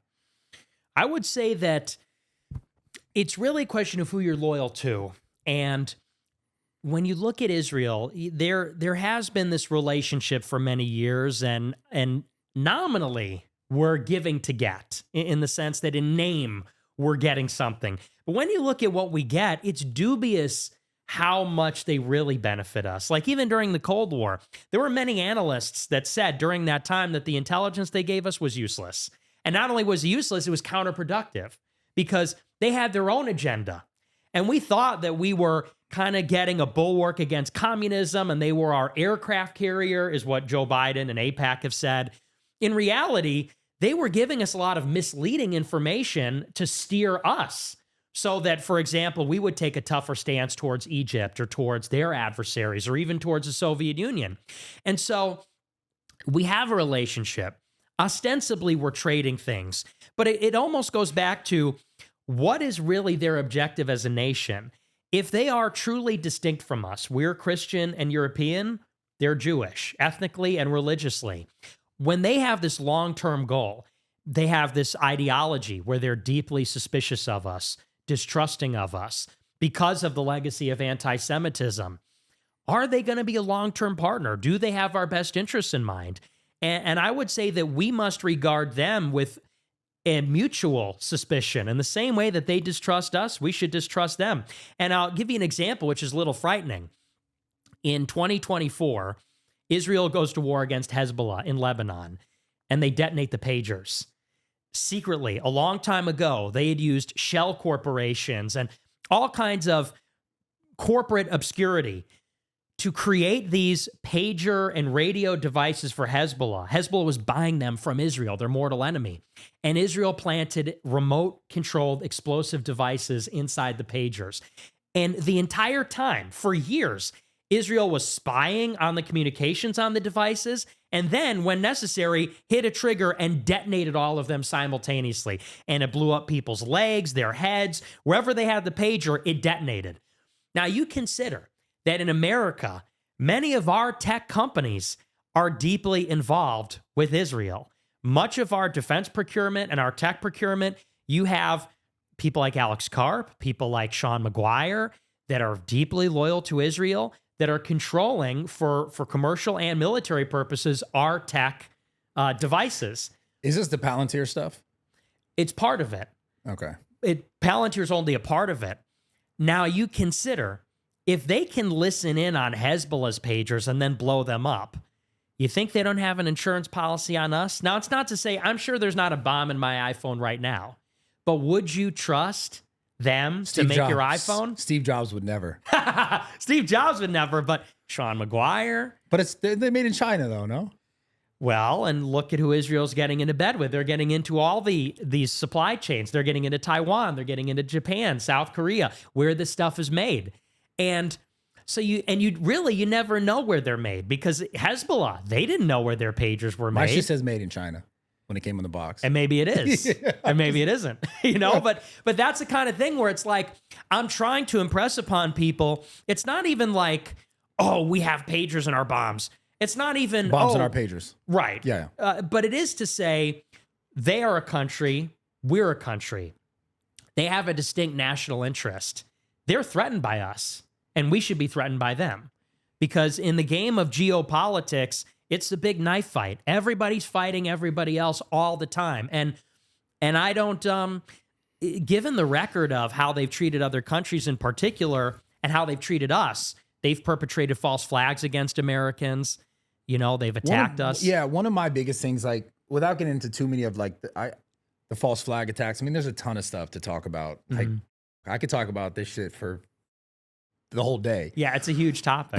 But one of the things that I can't wrap my mind around, if I'm the Israeli government and in this conversation about Gaza specifically in the war right now, are third-party journalists allowed to be in document what's happening in Gaza? And they straight up just say on Google, no, they're like, it's super strict.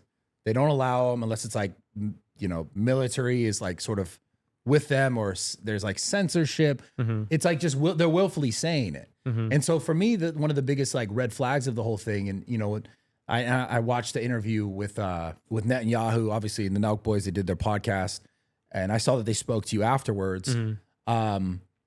But they're asking this guy about what's happening, and at sort of every corner or every turn, it's Hamas. Hamas is doing this. This is what's happening, right? They're killing people. They're doing this. They're shooting women. Whatever it is. In Iran, same thing. He's saying, but there's this massive red flag of like, well, if it is exactly what someone says it is, mm-hmm. then why are certain third-party publications not allowed to go and report? In Israel. Yeah, I think that's exactly right. Why are they not allowed to report on that? Because they're going to find out the truth. And so that's, I guess for me, and this is the thing, man, like, it's not, I can't say about anyone's religion belief or like right to a land or no right to a land, whatever it is. But I can say, as a logical thinking human, that if we're not allowed, you know, a third party to go check, hey, what's happening over there? Can we write about it? Can we shoot some video? Can we report on it? It's so hard to make the conclusion that something bad isn't happening or something wrong isn't happening with that being true. Right. And so like, I don't have to, it's not about Jewish people. It's not about, you know, a religion. And I just like, I can't but help see that and know that and see that reported. You can just Google it and you go, that's interesting. Mm-hmm. Right. And those are the things that catch me up on this whole conversation, that I'm just like, it's hard to look away. Mm-hmm. It's hard to see that, okay, something here is maybe a little bit amiss. Mm-hmm. And it's kind of frustrating. Like, I'll give you another example. I watched I didn't watch the whole podcast, saw a clip with Joaquin Phoenix talking to Theo Vaughn about, Theo Vaughn came out and said, basically, you know, I don't know so much about this, but I know it feels wrong what's happening there. Mm-hmm. And I don't really know how to talk about this. And he got a lot of love. He got a lot of hate, obviously. But then he had Joaquin Phoenix come on, who is a massive A-list celebrity. And he essentially told Theo Vaughn, I came on your podcast because I saw what you said. And he's kind of dancing around saying that it's bad, but still saying that, like, you know, for a lot of people, we feel like we can't talk about this. And that's another example of like, I can't help but get around the idea that if we have to avoid conversation around something because of the fear of, you know, if you say otherwise, then you just don't like Jewish people. Right. Like, I've even avoided conversations like this for so long because I'm like, I don't want someone to say something about me that's not true. Like, Mm-hmm. I don't dislike anyone. Right. Like, I don't dislike black people, Jewish people, Asian. I don't give a f-. Like, I genuinely don't care. Mm-hmm. I genuinely care about right and wrong. Mm-hmm. And if you can't have this open view of something, then I can't logically go, it's just right. Right. My brain goes, it feels wrong no matter what you say about it, Hamas, or the terror, and they're doing all this stuff. And I'm sure there's things that are terrible that's happened to Israeli people, and, you know, October 7th and all these things. But if everything after the fact, because I was reading further on this, you can't go, it was after October 7th, they didn't allow this. Mm-hmm. And so it's like, it just feels bad. And then you see like a big prominent figure in Hollywood say that, you know, we can't really talk about this. Is like that, in my opinion, that's the overarching thing that, like, that's why there's this massive uproar, which is something also interesting. I saw recently Charlie Kirk came out and did this whole like sort of think group with a bunch of, you know, Gen Zers, like, Mm-hmm. how do you guys feel about Israel and what's your perception of Israel and this, and they're all saying sort of the stuff we're talking about now, as far as like, let's keep the money here, let's keep the focus on America. And even him, and even, you know, I don't know how many weeks ago, Tucker Carlson talking about it, and it's just like this fear of, if you just said anything that was against this idea or even just question what's happening, that you're a bad person and you don't like Jewish people. And that just feels wrong. Mm-hmm. Like, I don't have skin in the game. It just feels wrong. Right. And that's the frustrating part of this whole conversation about just what's exactly happening and why it's happening and who's benefiting from it or whatever. Because they're real people getting killed. Mm-hmm. There's kids, there's women. Like, you could Google how many, it's 20,000, this many people, women and children. And you're just like, you can't just go, it's just because of them every time. Mm-hmm. And it's just it's a tough thing to talk about. I know, like, it pisses a lot of people off, but I guess the only sort of silver lining here is that it feels like we're getting to a point where we could actually just say, hey, this is wrong. Like, likely back when the COVID thing was a thing, and it was like, you can't say that, and you can't talk about ivermectin, and it's a horse dewormer, and Joe Rogan's getting smeared. And then years later, they're like, well, it's actually won a Nobel Prize and been used in humans forever. And like, it actually did really help against this. And it's hard to believe, it's hard to have trust in, you know, these governments and our government, right? Where I've experienced, I mean, personally, I had my gym open during COVID. I'm going to court. I got to court 8 times, and I'm keeping my gym open here in California down the street. And they're like, I'm going there. I'm like, give me a reason why this is different than you know, and this is a completely separate, this isn't about someone dying. This is not even as important. I mean, COVID was about people dying. That was, you know, the problem with, like, you know, the at-risk people who were having problems. There were people passing from that, right? I'm not to say that wasn't a problem in any sense, but the idea that, like, they so vehemently wanted you to just agree with what they wanted you to believe just feels wrong. Like, that feels like the least American thing, period. Like, America was founded because they were trying to leave Britain and be like, we want sovereignty. We want to be able to orchestrate how we want to orchestrate without all these taxes, or you taking us this for that. And like, that's how it was founded. And it's almost like history, get back to the point of control and power, and it happens all over again. Right. And I think that's why we're here. In a lot of ways, it seems like just unavoidable, but it's fucking sad. Yeah, it is. Well, and you hit the nail on the head. It is an issue of sovereignty. I'm glad you connected it that way, because that is the operative word, is Americans want to feel in control. And we feel like when we see what's happening in Israel, what is also deeply disturbing about it is we're paying for it. Those are our missiles. That's our military supplies. And our government is ostensibly opposing it. You know, Joe Biden. But I'm sorry, I interrupted. The thing that really fucks me up, and I'll let you continue, I apologize, is, you know, we talk about our money and it's going. I can't also get over the fact that it's for profit. It's for these giant conglomerate companies, because we pay the money, we give the money, but it's so they can buy the stuff from us, so that someone here who is a shareholder of whatever company that makes bombs or makes plane parts, or, you know, this military industrial complex, right, makes money. And so it's because, correct me if I'm wrong, but the money just doesn't go directly to Israel. Like, it goes to them to pay for us to make stuff. Most of it does, yeah. That's where most of it goes. So it's like, it's all, maybe it's like a nihilist or just cynical, but it's like, it's all for money. Like, at the end of the day, like, that's where it's like, you know, it's all guised in, like, you know, religious beliefs, or, you know, who has this land versus who doesn't have this land. But then it all comes back to money in that person's pocket. Just like COVID was for the big pharma. Like, you know, oh, this is free, but it's not free because we took all your tax dollars and paid Pfizer. And it's like, I can't get over, like, damn, this just feels so bad. And I think a lot of people feel this way. It's like, what do we even do? Right. How do we really ever change this? Because it's not like you're going to take these companies. I mean, America is like government, but also corporate. It's like, and it's just this giant cycle of forever, let's print money. Our money that we actually earn is worth less. And then the money that they take from us, they also give here. Then it goes back to those companies. And it's just giant cycle of, like, do we ever actually really get out of this? I don't know. I mean, that is really the question on everybody's minds. And I think part of the frustration with Trump is that, or at least for me, I thought that we would vote for Trump and he would be able to get us out of the matrix. He would kind of get in between that process, because that was his whole appeal, is he said the reason that things are not working for Americans is because the politicians are being bribed.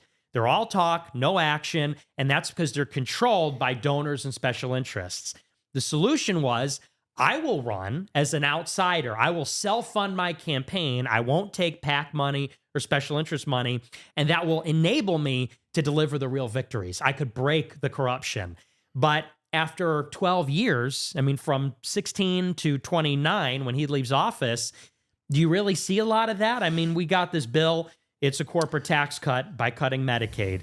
It's more aid for Israel and Ukraine, actually. It's, in the end, going to be more H-1B visas, more H-1A visas.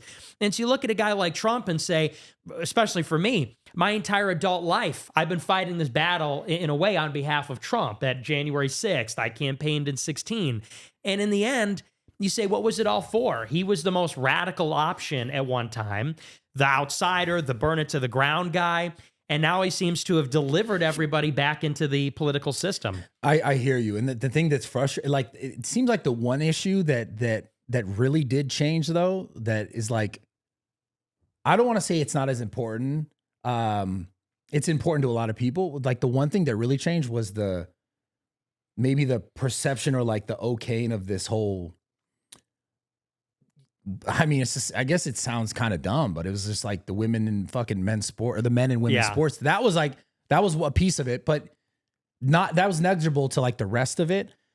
And the thing that I couldn't get over was like this whole, like, he's doing interviews and all these people are doing, you know, he's on Joe Rogan. He's talking about releasing these files, the Epstein stuff. And he's like kind of campaigning on that. I don't know if you remember that. Yep.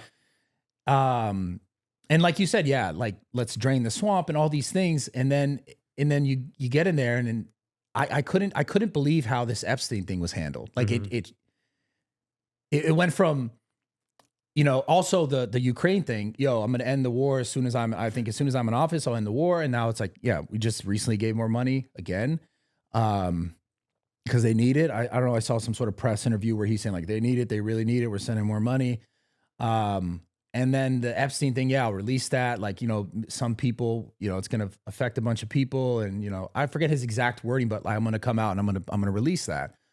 And then it was like, yeah, there's nothing there. I've had Cash Patel comes out on Joe Rogan. Yeah, like if I had it, I would just give it. And then you got Pam Bondi saying, yeah, I have it on my desk, thousands of hours of this.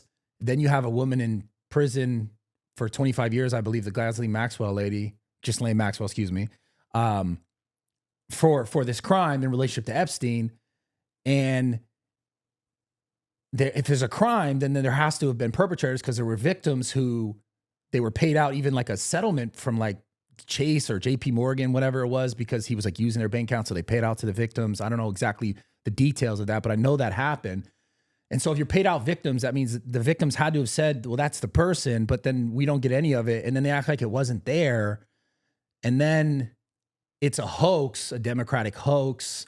And then they come back and they go, okay, now we're getting them. And now we're talking to Ghislaine Maxwell right now.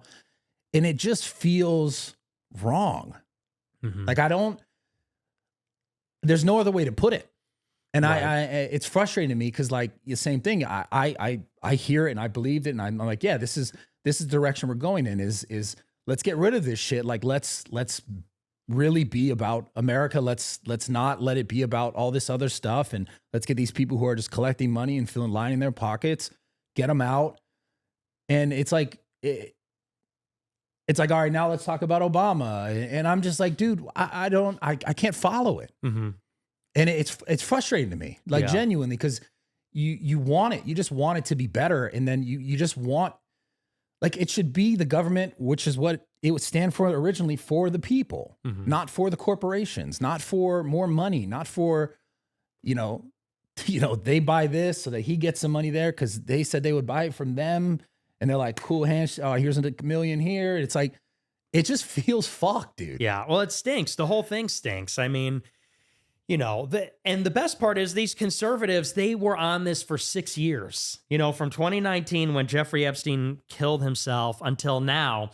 Even Cash Patel, Dan Bongino, who are at the FBI, Don Jr., JD Vance, they all said for 5 years, I wonder why they won't release those files. It's because of who's in them. You know, they were for years saying that there was something in them.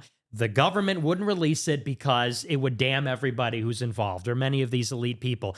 The second they get in, they start obfuscating and they start to say, well, we did a phase 1 release. Remember, they put those binders out for what a joke that was. Then they say, well, we'll put them out on Friday. We'll put them out next week. Well, we'll put them out eventually.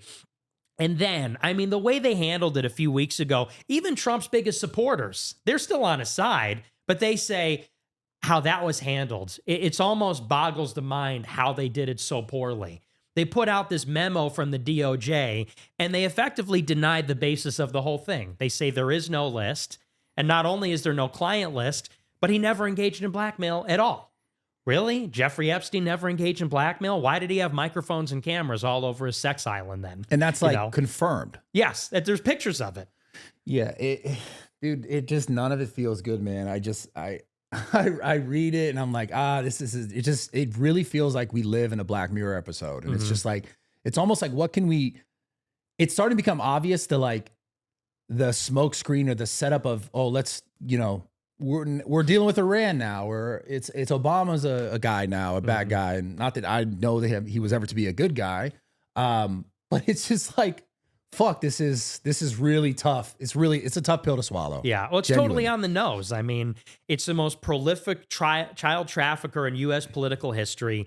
Trump is covering it up, which is such a betrayal because that, to me, that's the Black Mirror. Because if Kamala Harris was doing this, you'd say, oh, of course. Like, we expect that from the Democrats. You expect that from, if Joe Biden did it, you'd say, it wasn't even Joe Biden. It was his handlers. He's not even the president. Like, nothing would surprise you. But when Trump does it, that's the trip. Because it's like, you thought this whole movement was the furthest right thing. This was our get out of this option. And if he's covering it up, then you say, what is real and what is fake? This is a whole matrix. And that's obviously why he's covering it up, because he's in it. Yeah, the whole thing, man, is just, it's tough because this like, you can't, I just always felt this way about the government, that it didn't matter. It didn't matter red or blue. Right. Like, that's why I've always just been sort of somewhat disconnected from it, slightly connected to it, wanting it to be better, because it just always felt like, you know, the same body, just different hands. One's red, one blue. And then this one, they realized the public liked this one a little bit more, so they went with it. And then it just seemed like that was the way to, you know, coerce people to still believe in the system, the establishment. With the Epstein stuff, it's super interesting because there's just too much leading to it. Like, this guy he's like damn near a billionaire. I don't know, $600 billion he's worth. I guess his bank account's still moving money. It's like, how did this guy create all this wealth? There's so many questions around how did this come to be like, oh, the guy just became a half a billionaire, you know, maybe a billionaire in some cases, like just like randomly. And we know that he's a child sex trafficker. So it's like this giant issue on a massive scale. Like that's easily the worst thing in the world is being someone that takes advantage of kids. Like you can't say that that's not the worst thing ever. Cause like there's so much innocence, right? And an adult has so much wherewithal to know what's right and wrong, or should. So you can't look away from it. And I think that's the thing that they ran into. Like, no one's going to look away from this. And then when you hear the, like, why are we still talking about it, stuff that Trump said, or you see these people, politicians on the internet being like, why are we still, you know, there's other things to worry about, like the border and like there's the trafficking there. It's like, yeah, it's true. But those things can all be true, but that doesn't make this not still a massive issue that needs to be understood, that needs to be sorted out, that needs to be fixed. Right. Like, obviously you can't go back and undo what has happened to these children or to these people that are now adults. But to let it just go and it just be like, that was never a thing, is very scary. It's very scary. And yeah, I don't know. It's like, what do? You can't, because here's the fucked up thing. It seems they're going to release something, right? And now at this point, you're like, what's real? Right. Because you can release anything. And that's the weird part. But then my brain also goes, well, why didn't they just do it earlier then? Yeah. Why didn't they just release what it was? Maybe they didn't think that people would hold on to it as much because they, you know, maybe the Iran thing was, okay, they would have focused on this, but no, everyone's still like, what about that? But it's just like now the trust in the government is just like completely I think at an all-time low. Whether it's blue or red, it doesn't matter, because the way this was handled was so absurd. And now you could release something, and the same people who were like, release it, we need it, are probably just going to be like, but that's probably not true. Right. Well, because of this whole process, you can't, because they put out a memo that said there's nothing else. And when you say it stinks because they're clearly lying. They said there's something, they said there's nothing. And now if they come forward 2 weeks and say, oh, we found something. Okay, so what happened to the DOJ memo where they said there's no other files? They said the only thing that's left is child. There are no other files. There's nothing else. It's just graphic images of children. And people said, well, are there adults in those videos or pictures? They said, no, it's just like commercial pornography. It's just explicit material. Now they're going to say, oh, actually, we found some files that we're going to release. We're asking for testimony. So you say, what happened then a few weeks ago? I thought there was nothing. And this is being prodded along, ironically, by the media. It's the New York Times. It's the Wall Street Journal. They reported the other day, Trump is sitting on 100,000 files right now, 100,000 Jeffrey Epstein files, when they said there were none. So now they're going to go to Ghislaine Maxwell. They're giving her this limited immunity to say, if you testify, we're not going to prosecute you on the basis. But obviously, she has every incentive to lie to get a presidential pardon. Yeah. And they have every incentive to get her to lie. Tell us something that we can use and we'll pardon you. She says, I'll tell you what you want to hear as long as I get my freedom. And it's just like I said this on my show, as someone who was a big Trump supporter, I didn't vote for him in 24. This is like a fundamental betrayal. Because you know what this reminds me of? Pizzagate. This is identical to Pizzagate. And many people voted for Trump in 16 because of that kind of corruption. We identified Hillary Clinton. She was synonymous or emblematic of that level of corruption. Like you said, the sickest shit, which is kids, compounded by using it for blackmail for a foreign intelligence service. We voted for Trump largely as a middle finger to that brazen corruption and the cover-ups and lies and the sordid shit they did. And now to see Trump effectively do something identical to that, which is where you had Comet Ping Pong, now you have Epstein's Island. Where you had James Alefantis, now you got Jeffrey Epstein.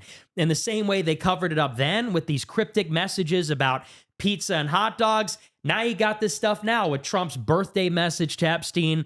Real or not, there's a lot of weird stuff, a lot of weird communications between them. And you say, like you said, if Trump is part of it, then where's up and where's down? If Trump is a part of the Matrix, if he's part of some kind of pedophile ring or covering up for it, how do you get out of it? And I agree with you. I think that the answer is it can't be red or blue. Voting Republican and Democrat, one hand washes the other. It's obvious. That's why I didn't vote in this election. And so you really need someone radical to step up that is maybe not even necessarily radically right or radically left, but is just going to end the corruption for the country. And you could say maybe there's a compromise, give us health care and close the border. But somebody needs to step up that says, I'm just not a part of this sick shit, because I'm with you. I can't stand it anymore. Do you think there's even a possibility for that? Because there's so many nuances, and there's so many people who will go, oh, well, this is happening this way for this long game of he has a plan, or do you think it's like going to be someone like Elon Musk? I know he introduced the American Party. Do you think it's something like that would be able to actually take hold? Because there's so much power already that my concern with government has always been like, for example, at times I'm like, man, I kind of want to run. I kind of want to be a part of this somehow. Like, I don't know if it's city and mayor, like something in LA, something local for myself. Mm-hmm. But then I'm like, at what point do you go where they're like, hey man, you're doing great, but check this out. Right. Like, at what point does it not just become the same history, the same cycle where it's like, yeah, that was the guy, like we all believe that Trump was that guy. Because I genuinely did. Mm-hmm. I genuinely, and a part of me still wants to believe that like there is that ability to fix it. And I think it can be fixed. It's like, but is there enough want or need for it to actually be fixed from those people when they're already there or getting close to that position, when they, the checkbook comes out and they're like, yo, maybe think about this. Right. And that's the weirdest thing I think about our government. It's just the whole lobbying, all these things. It's just like, it just makes it feel corporate. It just makes it feel like it's not for people anymore. Yeah. It's for, private interests. It is. Whether it's right or left, it's all for the private interests. And I don't know what the answer is. I think that my kind of goal politically has always just been to shake things up. I did vote for Trump in 16. I voted for him in 20. But I also supported Andrew Yang in 2019. And I supported Ye. I supported Kanye West in 2024. Yeah, we got to talk about that a little bit. In 2022. But I'm in favor of anything that shakes things up, anything where people start to think, I don't have to vote Republican. I don't have to vote for the same thing. And you just hope that between some of these maybe emerging technologies like social media and crypto and other things, and then maybe if there's any kind of calamity in the future, like a recession or some unknowable crisis, you hope that the right person at the right moment is going to be able to step up and take leadership, because that's all that's missing. Trump winning this election in a landslide shows that people are tired. People wanted him to be what we thought he was, or what some still think that he is. Right. the support is there. All that is needed is the leadership to provide the language, to express the outrage of the people, the will of the people, and who has kind of Trump's strength and tenacity and boldness, but isn't willing to compromise or doesn't maybe have that baggage. And, you know, that's going to be one person, one special person. Yeah, but that's the question is like, that's that person until it's not. Right. In my head, it's like, that's the person until, you know, the powers that are already existing are like, well, check this out. That's the whole point to me is like, I don't know, like that amount of pressure or that amount of like idea of freedom now with whatever you can do in that circumstance. That's where it just gets scary. Mm-hmm. It just seems like a setup to fail. But the Ye thing's interesting because like or even the Elon Musk stuff, the American Party is like, it then just weakens, you know, all the other sort of, not even sort of, it weakens all the other parties essentially. And that's the whole fear around like this emergence of something new. Right. But yeah, I think there is something that needs to, I know there is something that needs to, and I think everyone feels the same way. Yeah. I do truly. But the stuff with Ye, like, I think you've spoken about this stuff before, but how did you originally get in contact with Ye? So he tweeted the Death Con thing. So he went on Tucker Carlson in like October 22, and he was talking about Jared Kushner and Israel and everything. And everybody's ears kind of perked up because they said, oh, it's getting a little political.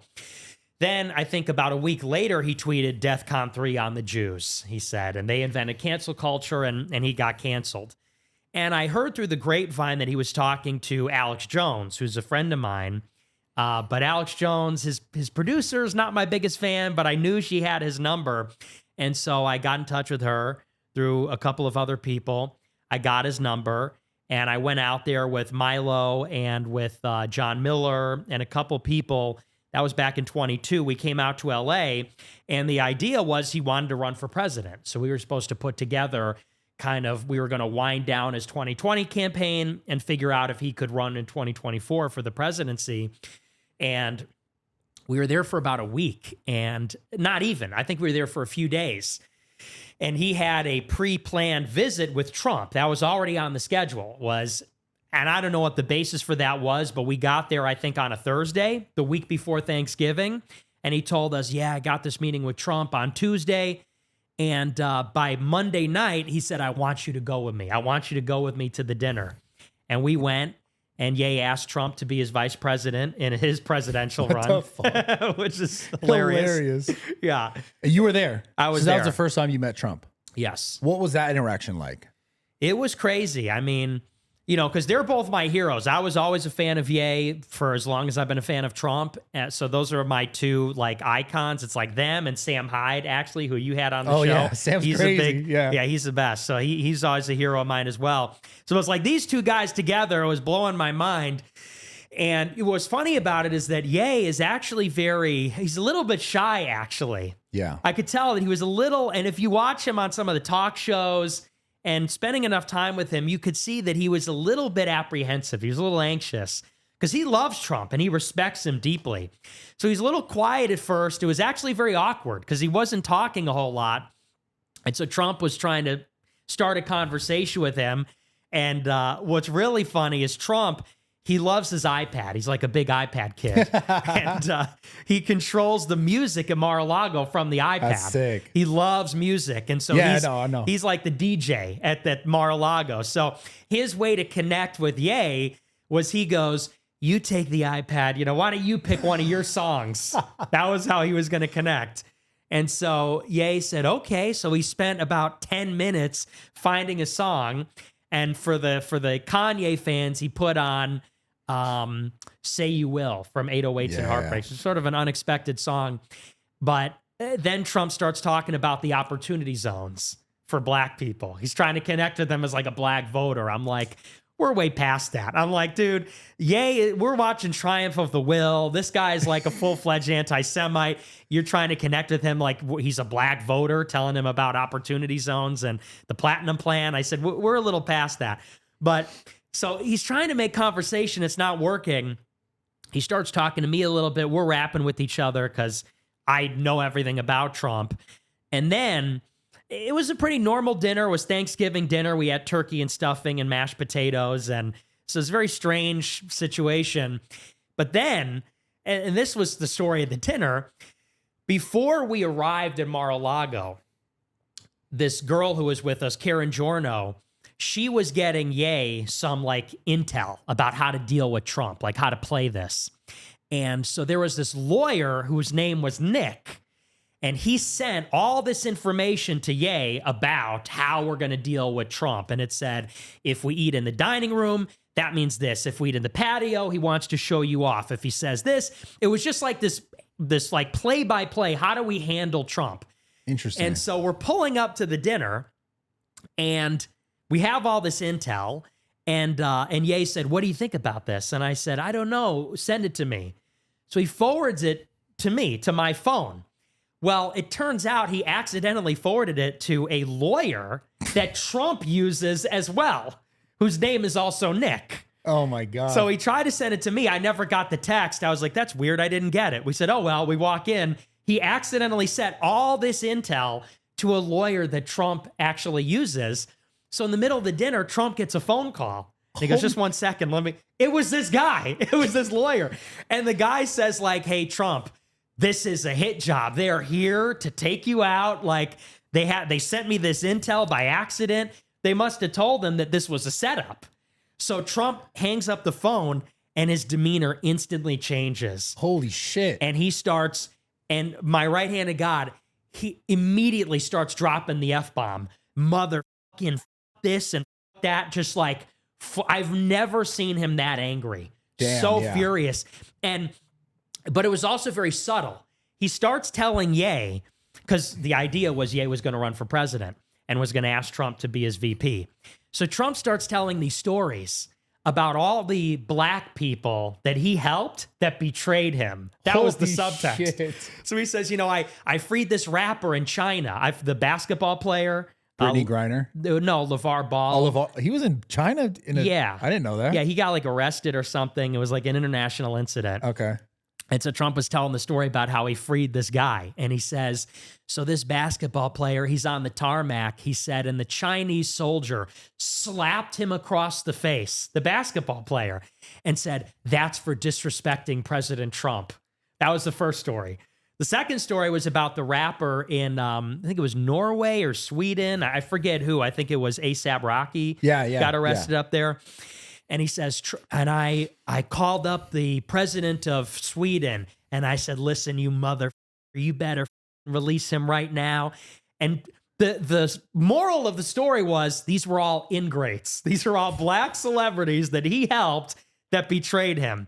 And then he goes to Ye, and I hosted your wife, Kim Kardashian, and I released these or commuted the sentence of these people on her behalf. Yeah. He goes, and she is a disgusting human being, he said. Yeah. Dude, he's savage, bro. Yes. Fuck. He goes, and she's such a disgusting, he goes, and you could tell her I said that. I want you to tell her. Tell her I said that. She's a disgusting human being. And I was sitting there like, well, I'm just like a guest. What was Ye's reaction? He had the same reaction that I did. He was totally taken aback by it, but he goes, that's still my wife. He goes, that's my wife you're talking about. And so it's very tense. And then then Trump was like kicking us out, basically. Yeah. He said, your airport is right across the street. I think it's time for you to go. Holy shit. Yeah. And Karen is like kicking him under the table saying, remember to ask him what you came here to ask him. And Ye goes, oh yeah, will you be my vice president? And Trump loses his mind. And he goes, you can win at a lot of things, but you'll never win at this. He goes, you could be a celebrity, you're talented. He goes, but you'll never win at this. You better not run. Lost his mind. He had his arms folded like a mobster. I thought he was going to start swinging. Like no. That's how aggressive his demeanor was. Like straight up like a gangster, like Tony Soprano. Respect that. I do too. I thought it was awesome. Yeah, that's... And even went to me. He goes, you're a smart guy. Tell him he can't win. He can never win. You tell him now. He can never win. I know you work for him, but he can't win. And I was just frozen. I was like, I don't know. Maybe he can win. You know? Holy shit, dude. Yeah, it was nuts. And so then we got kicked out. These other people wanted a picture with Trump and Ye. Trump refused to take a picture. Oh, he's a savage. Yeah, it was ugly. But it didn't go too well, huh? No. Man. Yeah, I gotta respect that. I respect that. It was baller. He's a gangster, man. So your relationship with Ye now, like he brings you in as what? Like a political sort of like just input? Yeah, basically. I mean, so I've talked to him on and off over the years, and I think he respects my opinion on these things because I'm one of the only people that's as canceled as him. Yeah. So he brings me in to talk about politics or give him some advice on things. He came recently back and was like, yo, I'm not against the Jews anymore, not not anti-Semitic. I apologize, love for everyone. What's your opinion on that? It's sincere. I mean, because he really is of two minds in the sense that he is not a hateful person at all. Like, he has Jewish employees and he really loves everybody. Like, genuinely, he's a good man, but he's getting screwed over. He can't play stadiums. He has a lot of trouble doing merch, doing even album releases. These estates, they won't clear the samples for his songs. So everything he does, they are still messing with him, whether it's the music, the fashion, the shows. And so I think he's kind of on this thing where he wants to move on. His true passion is architecture. He wants to build a smart city. He wants to build houses, and he wants to get the money to do that. But every time he tries to do anything, anti-Semite, you need to apologize. And you know him, he doesn't want to apologize. He's not wrong, at least on some of his complaints. He's apologized for how he's gone about it in one way or another. People he's hurt their feelings. So he's trying to move forward, but they won't let him move forward unless he apologizes. So he tries to kind of say, I'm sorry for how that made you feel, which is not what they're looking for. They're looking for total capitulation. And so it's kind of like one step forward, one step back for 3 years. That's kind of where he is. But he is a good man. He really does love everybody. Yeah. Yeah, I know a few people who know him personally who would say the same thing, for sure. What about you? Would you ever consider being like truly in politics, not just as a commentator? Yeah, I mean, I've thought about it, but I just feel like the second I run for anything, they're going to throw everything I've ever said in my face. Yeah. And I've been so nasty and I don't think I'm a hateful guy, but I make these jokes about black people, Polish people, Mexicans, even white people, Southerners, like you name it. I don't think there's any constituency, but I mean, if there was ever a day when that stuff didn't matter, I would probably run. Yeah. Yeah. You mentioned something the other day about working out's gay. Here we go. We got beef, dude. We got a little beef. It is a little gay. I will concede that. It's pretty funny, but you went on like a rant about it. You don't like working out? I hate working out because it hurts. So it's just because you don't like it, it's gay. No, no. Well, look, here's what I say. I think people should work out. I think it's good for you. But the gym bro culture, it's so vain. You know what I mean? There's like mirrors everywhere and everybody's like posing and taking shirtless pics. I know. I'm such a part of it. I'm such a creator of it, low key, actually. Yeah, you're like a pioneer. You made it, but there was a clip of Hassan. It was so funny saying the same shit. Hassan Piker, another commentator, where he was like, you know who makes people gay? Bradley Martyn. He owns a gym. And he just said like it's some viral clip of him talking about just like gyms being gay, basically, too, which is so funny. Because there's kind of some truth to it because it is super vain. Gym bros like make a bunch of like gay jokes. I get it. Yeah. And gay guys are really into that. Like 100%. Gay guys are so into because it's vanity. But I tell people like, as long as you're doing it and look, looking good is a good reason to do it. You should want to look good. Yeah. You should want to be healthy. But some people take it a little too far. They get a little nutty with it. But what did you say? I forgot exactly, but you were saying that you were like, straight guys do these things. And that was funny to me. What were some of the things? You were something about like, I don't know, it was like cigarettes or black coffee or some shit. Oh, yeah. You just you do say some funny. Thanks. Which is like, it's so, and I watch your stuff. I'm just like, I guess I wish more people would see that side of you, Mm-hmm. because the majority, I think, when they get introduced to you, like you said, they get introduced to like, oh, this is Hitler stuff and this anti-Semitic stuff, and I get it because the stuff that you talk about, and that's what I was kind of saying earlier about blending the politics with the comedy. Is like, I don't know if that, like you said, trying to actually do political stuff might really come back and punch you in the face, because like, Right. what about this? And then a whole group of people is like, nah, he said that, which is Right. interesting. I think that concept's interesting too, because there is this whole thing of like not allowing people to grow from things, Mhm. right? Like, obviously there's certain things you can't grow from, like pedophilia. Right. Like you did that, you're probably a scumbag forever, and like we should put you somewhere where the light doesn't shine. But beyond that, like there are things, I don't know if you saw the stuff with Neon. I don't know how tapped are you in with like just social media in general, but he goes on the Breakfast Club, gets like railed by the interviewers, trying to get him to basically like submit and just say sorry for stuff that like was in his past when he was a kid. There is this whole like, people don't let things go Mhm. on the internet. Yeah.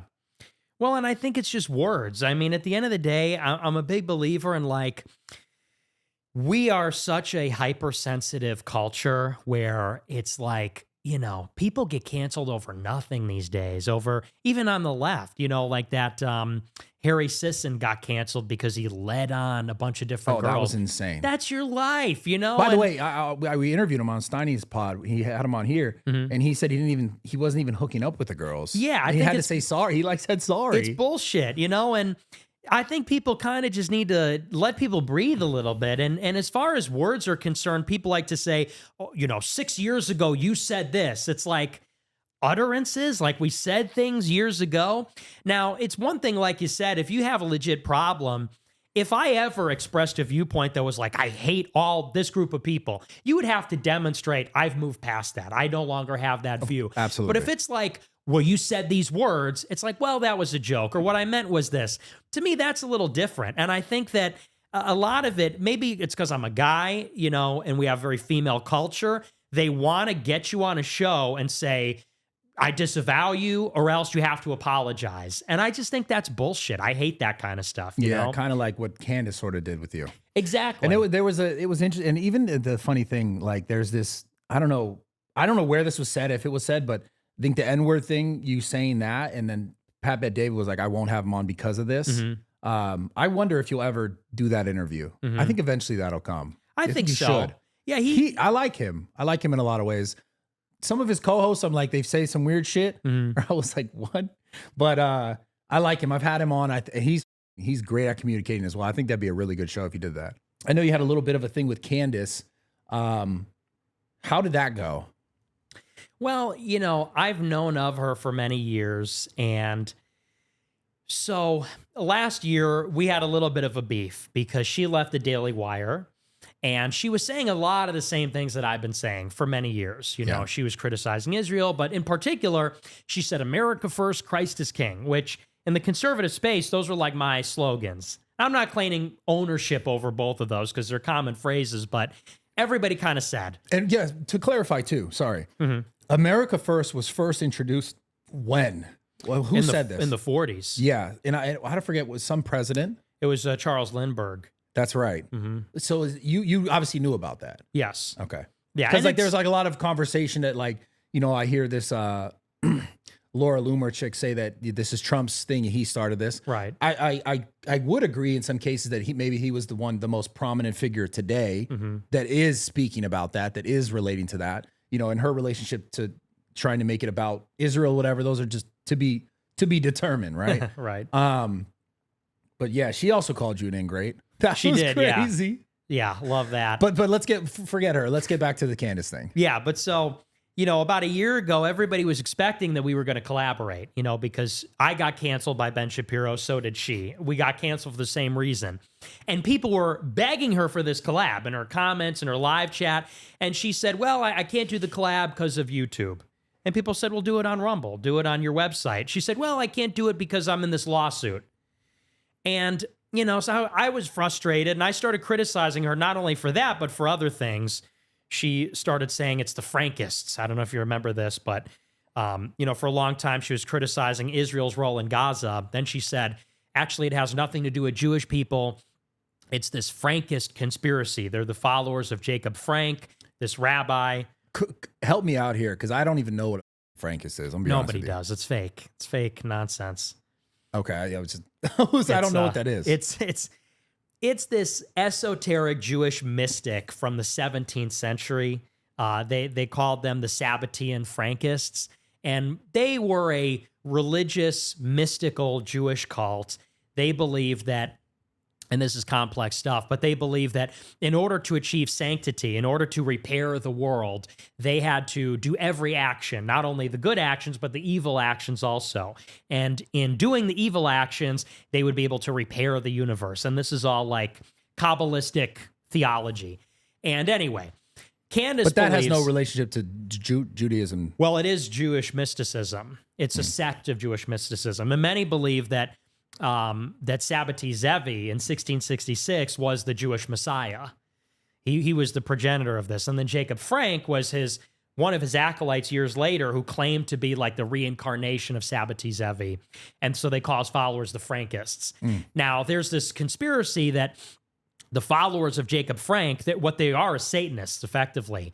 They have infiltrated all the world religions, the Muslims, the Christians, the Jews, and there's this satanic conspiracy on top of the Jewish conspiracy, and they're sort of using the Jews on their behalf. And there's really no evidence that this is the case. There's no evidence that Jacob Frank had any long-lasting influence beyond his time in his area. There's no evidence that there are these ritualistic satanic converts or anything. And in any case, they were mystic Jews anyway. So I mean, that's food for thought. But anyway, so she was saying this kind of stuff, and I said, that's really a diversion. That's a red herring. Like, that's not the truth. And she hits me up on Twitter a year ago and says, well, you should have just asked to be on my show. And I said, well, I thought the problem was YouTube. I thought the problem was a lawsuit. Now you say if I just asked, you would have had me on. That doesn't make sense. Whatever. It was a year ago. All this time has passed. We're in the middle of the war with Iran, and the United States just bombed Iran the day after. And my show got 70,000 live viewers the night that happened. So my show's blowing up. It's huge. She texts me the day after. Hey, where are you based out of? I say, Chicago. She goes, well, would you come down to Nashville? I said, sure. I said, are we doing a collab? She goes, yeah, let's do a collab. I said, okay. I said, is it going to be friendly? I said, I know we've had some problems in the past. I said, are we going to talk about Iran and be friendly? She goes, LOL, I don't set people up. I said, okay. So I fly down there at a moment's notice. She texts me on a Sunday. I flew down on Wednesday. I go there, I do her show. And the first thing she says to me is, you talk so much shit. She asked me about my background. I say, well, I got canceled for asking these questions, such and such. She goes, is that why you hate Jews? Did that make you hate all Jews? I said, no, I don't hate all Jews. I don't hate anybody. She goes, okay, well, here's a clip. Do we have a clip? She plays a clip of me from my show where I'm laughing and joking, and I'm saying, Candace Owens does Dave Smith's show. He's a Jew. She does Aiden Ross's show. He's a Jew. But she doesn't do my show. What's going on? And I'm joking about it. And she goes, well, so you just said you don't hate anybody, but here you are. You seem to have a problem with them because they're Jewish. And it turns into this like 2-hour struggle session where it's like, why do you hate Jews? Why do you hate Dave Smith? Why are you racist? Why are you this? And do you hate Dave Smith? No. I consider him a friend. Yeah. I disagree with him, but I like him. And I think he's a very intelligent guy. But it turned into this big drama fest where she's reading me the riot act about all this shit that happened a year ago and the race issue, asking me about interracial marriages, which it's like, why? I mean, there's so much happening in the world. Then she takes the interview at the end of it and she goes, I'm going to put it behind a paywall for $2 and I'll release it for free later. I'm like, well, why do that? So I go on my show and I say she should put it on Twitter for free. Why put it? If the problem was censorship and the lawsuit, that's why she couldn't have me on. Right. Why are you now going to put it behind the paywall? So then she hits me up and she's about it and she goes, well, why didn't you tell me to put it on Twitter in person? I'm like, I don't know. I didn't think of that in person. I said, are we really now going to debate this? And so we get in this intense back and forth. And I tell her, I said, look, I said, I'm going to be honest with you. I didn't like how that went. I said, this was a missed opportunity. You're a big figure. I said, I'm an important figure. We've had a very similar experience.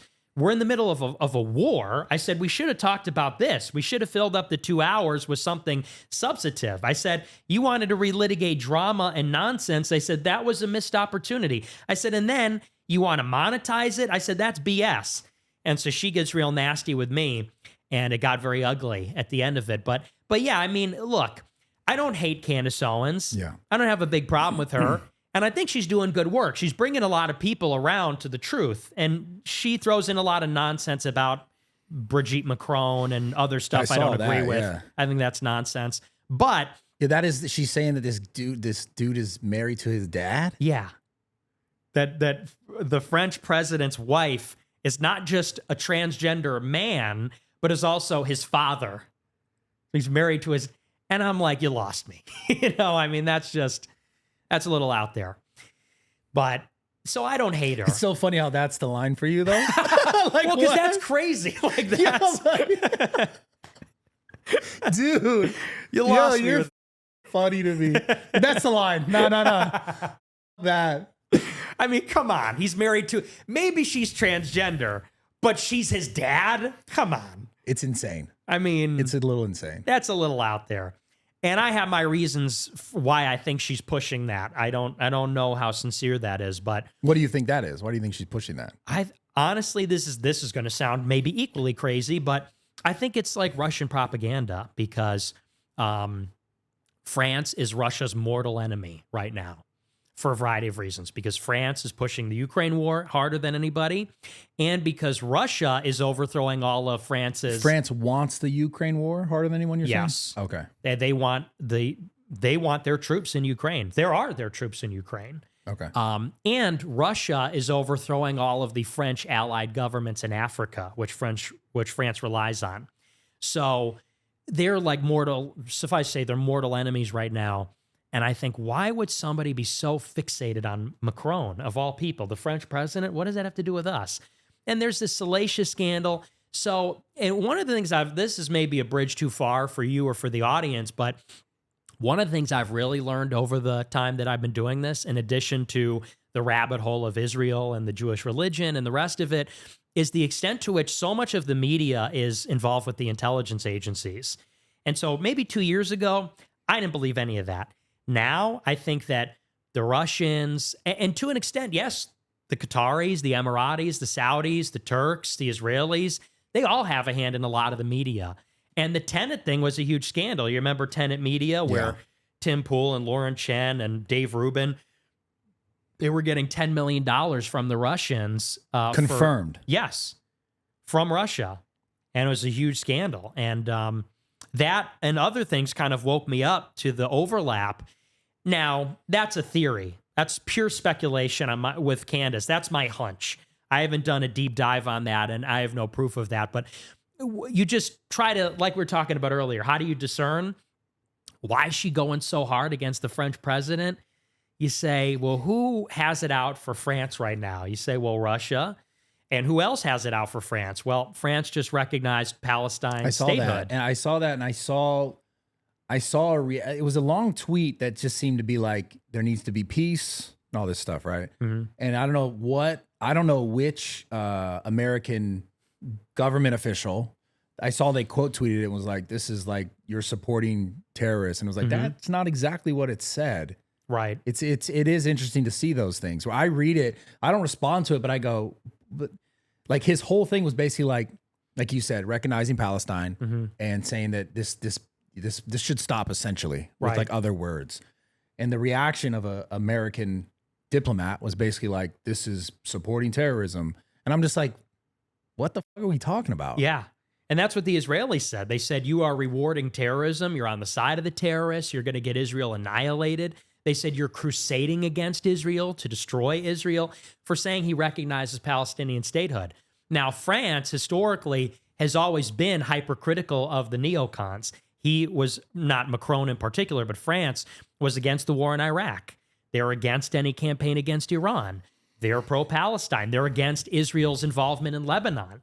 So, and what you realize is that Israel and Russia are very tight. for the reasons we talked about earlier, because there is such a big Russian Jewish diaspora that left Russia to go to Israel. So Russia and Israel are like this. Russia hates France. Israel now hates France. Now, when you see someone gunning for the French president, and there were even rumors, Researcher, which was run by Chuck Johnson years ago, they had a campaign saying that Macron was a gay man in 2017. So you have these elements on the right wing that over 10 years are perpetrating this campaign to say Macron is gay. No, his wife is a man. His wife is his dad, actually. And you say, who hates Macron the most? If it's Russia and Israel and they're in connection, cui bono, who benefits? Maybe there's something going on there. But that's... But also, they did some sus shit at the Olympics. At the Paris Olympics? Yeah. Like what? It was just the weird... You didn't see that? The opening ceremonies? Yeah. Yeah, that was a little sus. Yeah. He's not... I don't love him, but I just see the people that are against him. I see what you're saying. I see what you're saying. Mm-hmm. Well, dude, that's like getting into... What? You thinking at some point someone comes and says, hey, Candace, you have this big platform. Maybe use it for a little bit of this. Here's some money. I don't know if it's that because explicit. they didn't call you a Fed too, right? They do, yeah. Yeah. Everyone gets called the Fed like that, but and on some level you have to be careful with everybody. But I don't know exactly how that works. I'm sure maybe in her heart of hearts she thinks that's real, but I wonder who put her onto that because that's a pretty obscure theory. There's a lot of people in France that push that, and how did that get on her radar? That's what I'm interested in. But I get it. She could be sincere. I don't know. That's speculative. Yeah. You know, one of the things that really irked me that I watched the Full Send interview with Netanyahu was there was a moment where I forget who asked, I think it was Kyle asking about regime change to Netanyahu. And he essentially dismissed it and said, you know, that never works. And the people have to, he's talking about in Iran because he's like, are you going to continue this in Iran? And he's like, what about the regime change? I don't know the exact wording, so don't quote me on it. But he essentially says that never works. The people have to want to rise up and make that change for themselves, right? And then I go, wait, isn't this the guy that for the last 30 years has been campaigning for regime change in all of those regions? Yes. That's true, right? Yes. Like he's gone to Congress and is like, if we do this, then, you know, democracy will sweep through the land. Like I've seen I'm like, is that fake? Is that real?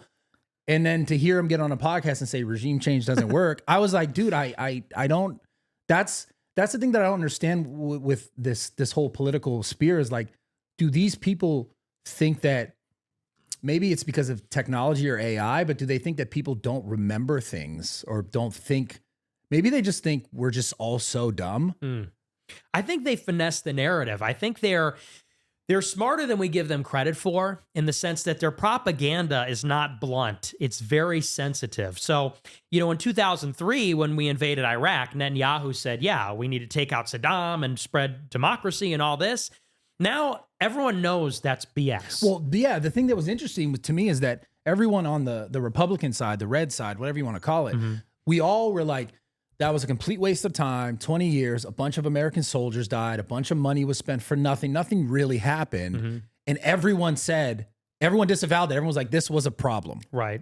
And then we're still going in the same direction with like the Lebanon, the Syria, all these things, the Iran, and we're still going in that same direction of changing, you know, who's in power, which also was interesting. I don't know if I'm wrong on this, but at some point wasn't there already an exchange of power in Iran? Like sort of facilitated by our government like years ago? Yeah, in 53, we overthrew their government, but not recently, not since 79, no. Okay. But I think what it is they are, and this is something to be on guard for, they have realized that people are hip to what they're doing. People know now. And so now they're finessing the language. And like, look, 90% of Republicans supported Trump bombing Iran. And that's because they changed the rhetoric and they said, well, it's not nation building. It's not regime change. If it is regime change, it's coming from the bottom up, not the top down. This is all rhetoric. This is all like PR. It's like marketing terminology. It's like how you say fresh, never frozen. It's all slogans to get you to support the same thing. And so that's where people really need to be kind of smart. And like we said earlier, read between the lines. They're going to say, hey, we just bombed their nuclear program once. But in a month, they're going to say, we got to go back in. We didn't get all of it. And then after that, they're going to say, Iran is never going to give up their quest for a nuclear bomb. Their government has to go. And by the way, it's a distinction without a difference. When they say a grassroots uprising, who do you think's paying for it? That's the CIA, that's the State Department, that's the Mossad. We're rallying those people. The stuff that historically they've even admitted to, like in the past. Right. So it's just interesting. It's almost as if like I wish they would just, instead of like doing the stuff and then telling us later that they did the stuff, like we're talking about earlier, the dinner with Trump where he's like, "Fuck it, you guys get out of here." Yeah. I just want them to be like that. I feel like I would respectfully, I would feel like they respected us more to be like, this is what the fuck we're doing. Deal with it. Right. Like, I feel like most people would be like, damn, can't argue with that. Versus like this smoke screen of what the reasons are and then the end result. And then like you find out 10 years later, well, this is actually what it was for. Right. What if they were just like, yeah, man, that's what we're doing. I think about that all the time. Imagine they got on the press conference and were like, listen, we want that shit. We're taking it. Do you think, I feel like Americans would be like, yeah, like not that it's good, but like it would just, I just feel like the respect would be a little different. Like because it feels sort of disrespectful when it's just like, under like is invisible. And then guess what? Yeah, well, I mean, it's because they need us to support it. So they need to trick us for just long enough that we won't protest. Don't you think we're past that? I think we're getting to that point. Yeah. But even still, I mean, every time you think that we are through the looking glass or on the other side, you realize how far we really are from the destination. Like, Trump bombed Iran. He ran on a promise of no new wars. And historically, bombing Iran was like synonymous with, we're not really going to do that, are we? Like, we fought Iraq and Afghanistan and Syria and everywhere.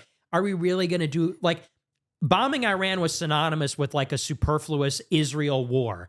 And yet Trump did it. The anti-war, no new war candidate bombed Iran. And 90% of Republicans were gung-ho. They said that was leadership. He handled it perfectly. He got in and got out. And you could say that's so foolish. But it's no more foolish than when they said mission accomplished in 2003, when they said we took out Saddam. We won. 20 years later, we're still there. So people are not as clever, I think, as you give them credit for. That's a thing. And they can manipulate the language, and people will eat that up, and they'll repeat it right back to you. Just like Charlie Kirk. Charlie Kirk, as we brought him up earlier, he said when Israel started attacking Iran, he said, we need to stay out of it, because that's what everybody was feeling. Yeah. But then when we got involved, he said, well, we need to stay out of it offensively because we were shooting down Iran's missiles and we supported Israel's defensively. Strike. Right. Well, he said, we can be in it defensively, but not offensively. And everyone said, okay. Then Trump said, we may have to bomb their nukes. And Charlie Kirk said, well, Trump always said we were going to bomb their nukes. He said they can never get a bomb. So we're okay with that offensive action. Then Trump did it, and the next day said on True Social, regime change comes from the bottom up.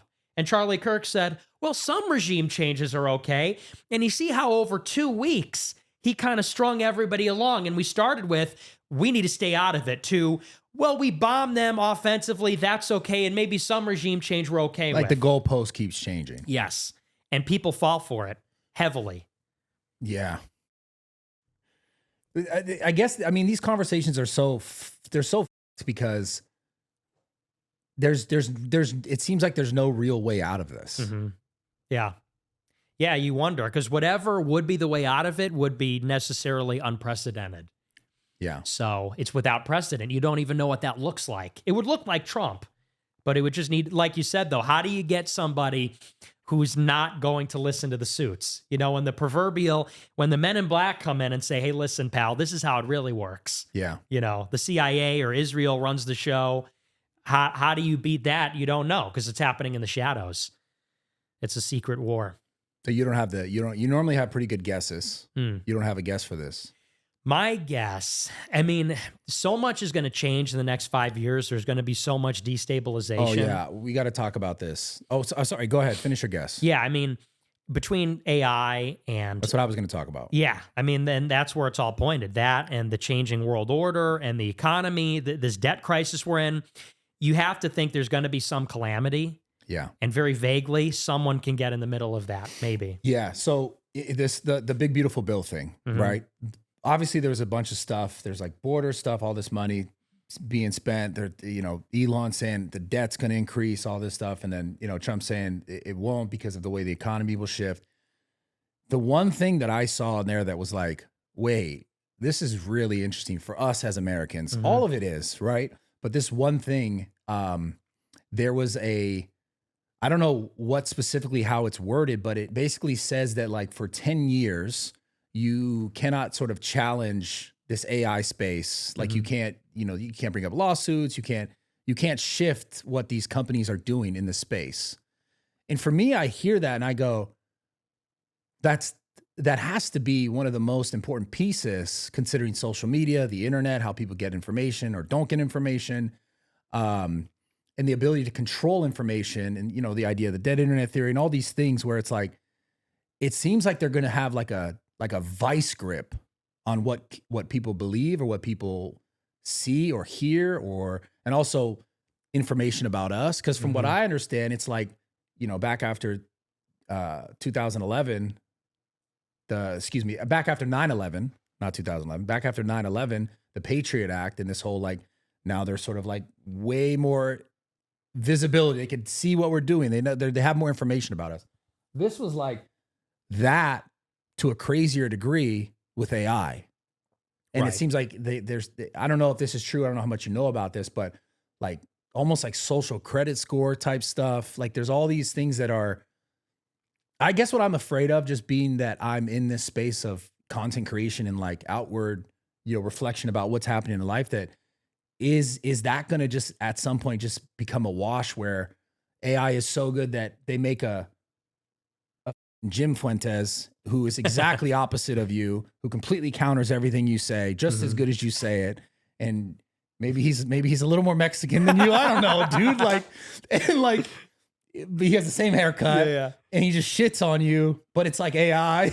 You know what I'm saying? Like I have this Black Mirror up idea where I'm like, dude, we're going there. I feel like we're going there because when I saw in the bill the whole like, you can't challenge this for 10 years. I was like, oh, so they only need 10 more years. Yeah. In my head. Yes. I go, that's where we're chalked. That's literally, well, yeah. I mean, so it was a moratorium on AI regulations. Yes. So no state could regulate AI. And the 10-year thing is critical because when you listen to Sam Altman at OpenAI, you listen to all the experts, they say artificial superintelligence is when it goes from 0 to infinity, when it achieves recursive self-development, which means AI is improving AI, and the rate of improvement becomes exponential. They say that may be 7 years off. They say artificial general intelligence, which is when it's like good at most complex tasks, that's going to happen before Trump leaves office in 2029. So they're thinking 27, 28. And you say tasks like human tasks. Yeah, no, like a doctorate program, like PhD level work in every field. Holy shit. When one model will sort of, because there's agents for everything. You have like language models, but you also have models that do biology and medicine and science. And so they say, can you bring all the agents together into one model that is smarter than all humans? You get AGI, and then that very quickly becomes artificial superintelligence. And it is literally like a 10-year window that they're thinking something like that. If you ban AI, this is not just like the biggest thing for the country. It's like the biggest thing for humanity. Yeah. There's like a handful of companies in China and the United States that are working on this, that have the capability. And within years, it's going to change everything about mankind in the world. And they try to slip this into this big, beautiful bill with a stupid name alongside Medicaid cuts, corporate tax cuts, immigration funding. They eventually pulled it. There was a lot of outcry about it, and some of the senators protested. But so they pulled it out. They did. They took it out. Oh, so it's not in there? No. Oh my God, I feel so much better. Yes. Yeah. Holy shit. Okay. Yeah. Bro, because that to me was like, yo, that's it. That's the end. It is. Yeah. Damn, they actually pulled it? They did. Whoa, so there is hope. Yes, there is some hope. Holy, the system. That made me feel way better. Yeah. Bro, because that to me, I was like, that's the end of social media. That's the end of everything. It is. It's literally but it's still progressing at the same rate. It's just that now some of the states could regulate it for safety. Cool. Or other things. Thank God, bro. You gave me a sigh of relief there. What do you think is going to happen with AI? Like, it just feels like we're going to Skynet. We're going to Terminator land. Like it's freaky. Yeah. I mean, when you combine it with the data that they're extracting from everybody, they have all this data on everybody. And when you think about every text message, every search inquiry, every email, photo, I mean, your phone is a walking tracking device, camera, microphone. And then you think about even worse. So all that information, they know you better than you know yourself. It's all going into one system. And that's already being interpreted by algorithms. Now it's going to be interpreted by AI simultaneously with everybody all at the same time. But then you factor in the robots, and not just like the, bipedal, like humanoid robots, but what is a Tesla? A Tesla is a drone. It is a self-driving vehicle with cameras and sensors, and it can be controlled from a central location. So cars, submersibles, boats, the quadcopters, once you factor in that not only do you have all this data inside of AI about everybody all the time simultaneously, but also you have these autonomously controlled systems, you wonder, does someone like Sam Altman become like the king of the world? Or does AI become the king of the world? Yeah, that's the like thing. It's scary. That's the thing that I think, like, do the computers eventually recognize like how bad we are, and they just like, yeah, maybe this will fix the Earth. That's a concern, you know, and that they can deceive us about their rate of progress or about what they're capable of, the AI, strictly speaking. But also, even if that doesn't happen, what does that do for human beings? It almost makes human freedom impossible. Yeah, it's a weird, like, you get this golden ticket, but then, like, for example, the ChatGPT thing, I think somewhere recently I read they were saying that it's giving people like some psychosis or some crazy shit. And then beyond that, whether that's 100% true or not, I know people, younger kids for the most part, who like solely rely on ChatGPT to do literally everything. Like, I picture some kid being like, should I sit forward when I shit or should I sit up when I shit? Like, it's like they're asking this machine to give them answers for everything. Like, there's no way that makes us a smarter society. Yeah. Well, it's been proven it doesn't already. It shows that people's brains are literally atrophying from using ChatGPT because it's taking away your ability to think. And it's going to get even better. I mean, and think about what is available is not even the best of what they have. Yeah, of course. For That's internal how it's always use. worked. Government stuff, So, who knows where we're headed, but it's a little terrifying. It's going to disrupt everything. All right, so some conspiracy stuff. Aliens. Fake. Fake, completely fake. No aliens. You don't think it's like some weird evolution? No, I mean, if there's aliens, we don't know about them. Some people say aliens are demons. The thing about the aliens is all the, what do they call them now? They used to call them UFOs. Now they call them UAPs, unmanned aerial phenomenon or something. The way that when the government describes it. Yeah. Everything about UFOs comes from the DOD. Everything that we know about them or learn about them literally comes from the Department of Defense and the Pentagon, all these disclosures. So I think it's a big psyop. I don't think there's any aliens here. Do you believe in them? Yeah. I feel like and I know a lot of the reason why people tend to not is because of religious sort of beliefs. Mm-hmm. But I think it can exist regardless. I think it's as far as what we know about like our universe and how vast it is, it just seems silly to think that we'd be the only things here. Right. That's where I get caught up. Like, and it's not like a God didn't create this or it makes God not real. Like, I know people have that sort of discrepancy, but it just feels like it could all coexist at the same time, and it's too vast for it not to be. Yeah. I think it's possible, but when people say there's like aliens here, I don't believe that. Okay. But I think they could be out there. What about you? Maybe you're a snake guy. Maybe I'm an alien, a reptilian. Yeah. I'm not a Nordic, that's for sure. I'm a gray. So, okay, we talked a lot about tons of political shit. What do you do just for fun, like as a human? Also, we got to talk about the fact that you almost got killed. Yeah, that also happened. Well, what do you want to do first? What I do for fun, or when I got killed almost? Let's get it out the way. Sure. Yeah. Let's talk about that. So I saw a clip of someone with a dirt bike or motorcycle helmet pull up to your house, and that was your house. Yes. And they had a gun. Yeah. What happened? Well, after the election, I got really viral because I said, "Your body, my choice." I tweeted that. Oh my God, that was you. Yeah, that was me. Oh my God, that was all over. That was on everything. I know. All these memes. Oh my God. That was. Yeah, it was. It was fun until then my address went equally viral next to it. Everybody posted my home address, my phone number. And so people started just coming to my house. That definitely pissed a lot of people off. Oh, yeah, pissed off. Dude, it was insane. I mean, so the election was on a Tuesday. That weekend, 100 people came to my house, individually, driving by, walking by, taking pictures outside my house, throwing eggs in my house, just trying to f with me in general. And what are you in there just like barricaded with a gun or something? Yes. Yeah, literally. That makes sense. Barricaded with a gun. But most of it was harmless. But I hired private security for about a month, which cost a fortune. But yeah. I had security out there. And then the security guard quit because he found out who I was. Holy shit. Yeah. So we had this big security guard and then he stopped showing up. So we had days without security, days with security. And that went on for like a month. And then it's finally started to cool off. And then I was doing my show one night, and I'm doing my show like normal. It was December 18th. I remember it was Stalin's birthday. I'm a big fan of Joseph Stalin. That's how I remember it. But so it was December 18th, and I'm doing the show. It's all normal. Things have been quiet, and I hear someone yelling outside, which was normal because we were having visitors all the time.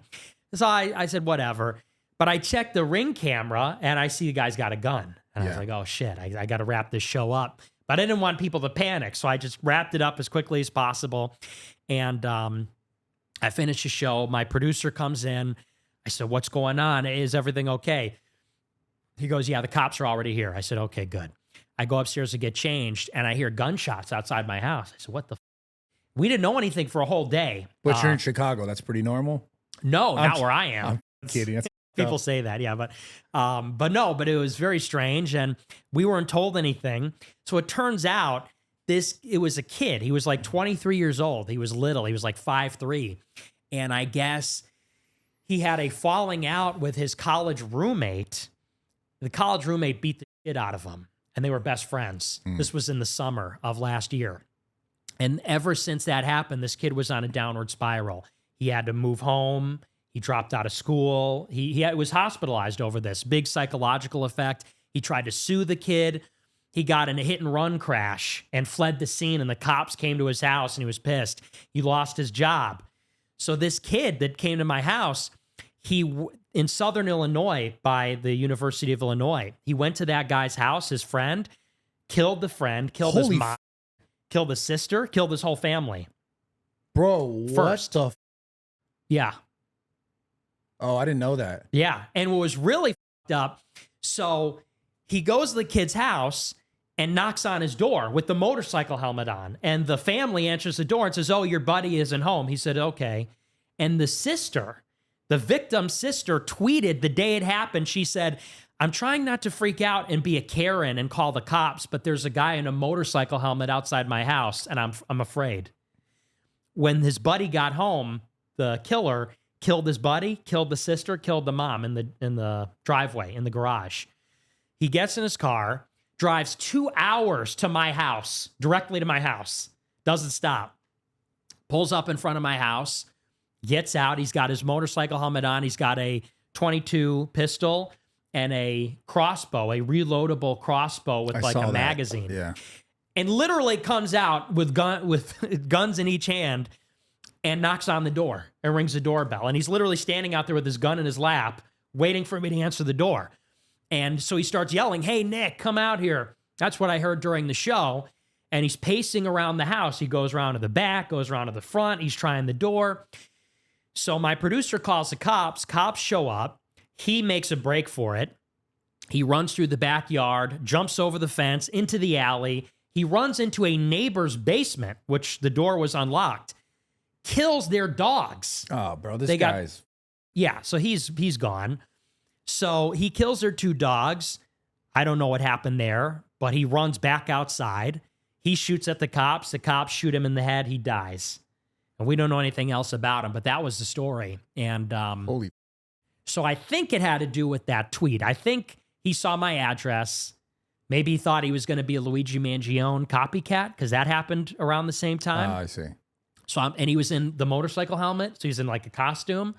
So I'm thinking he saw that tweet. He saw my address. He saw Luigi. He's some loser. His life is over. He said, I'm going to go and kill my buddy. And then I'm going to go and kill Nick Fuentes, I think was the idea. So yeah, it was messed up. That's pretty terrible. Mm-hmm.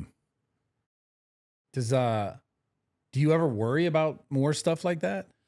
I do. Yeah. I mean, now I have security at my place. You have to. Yeah.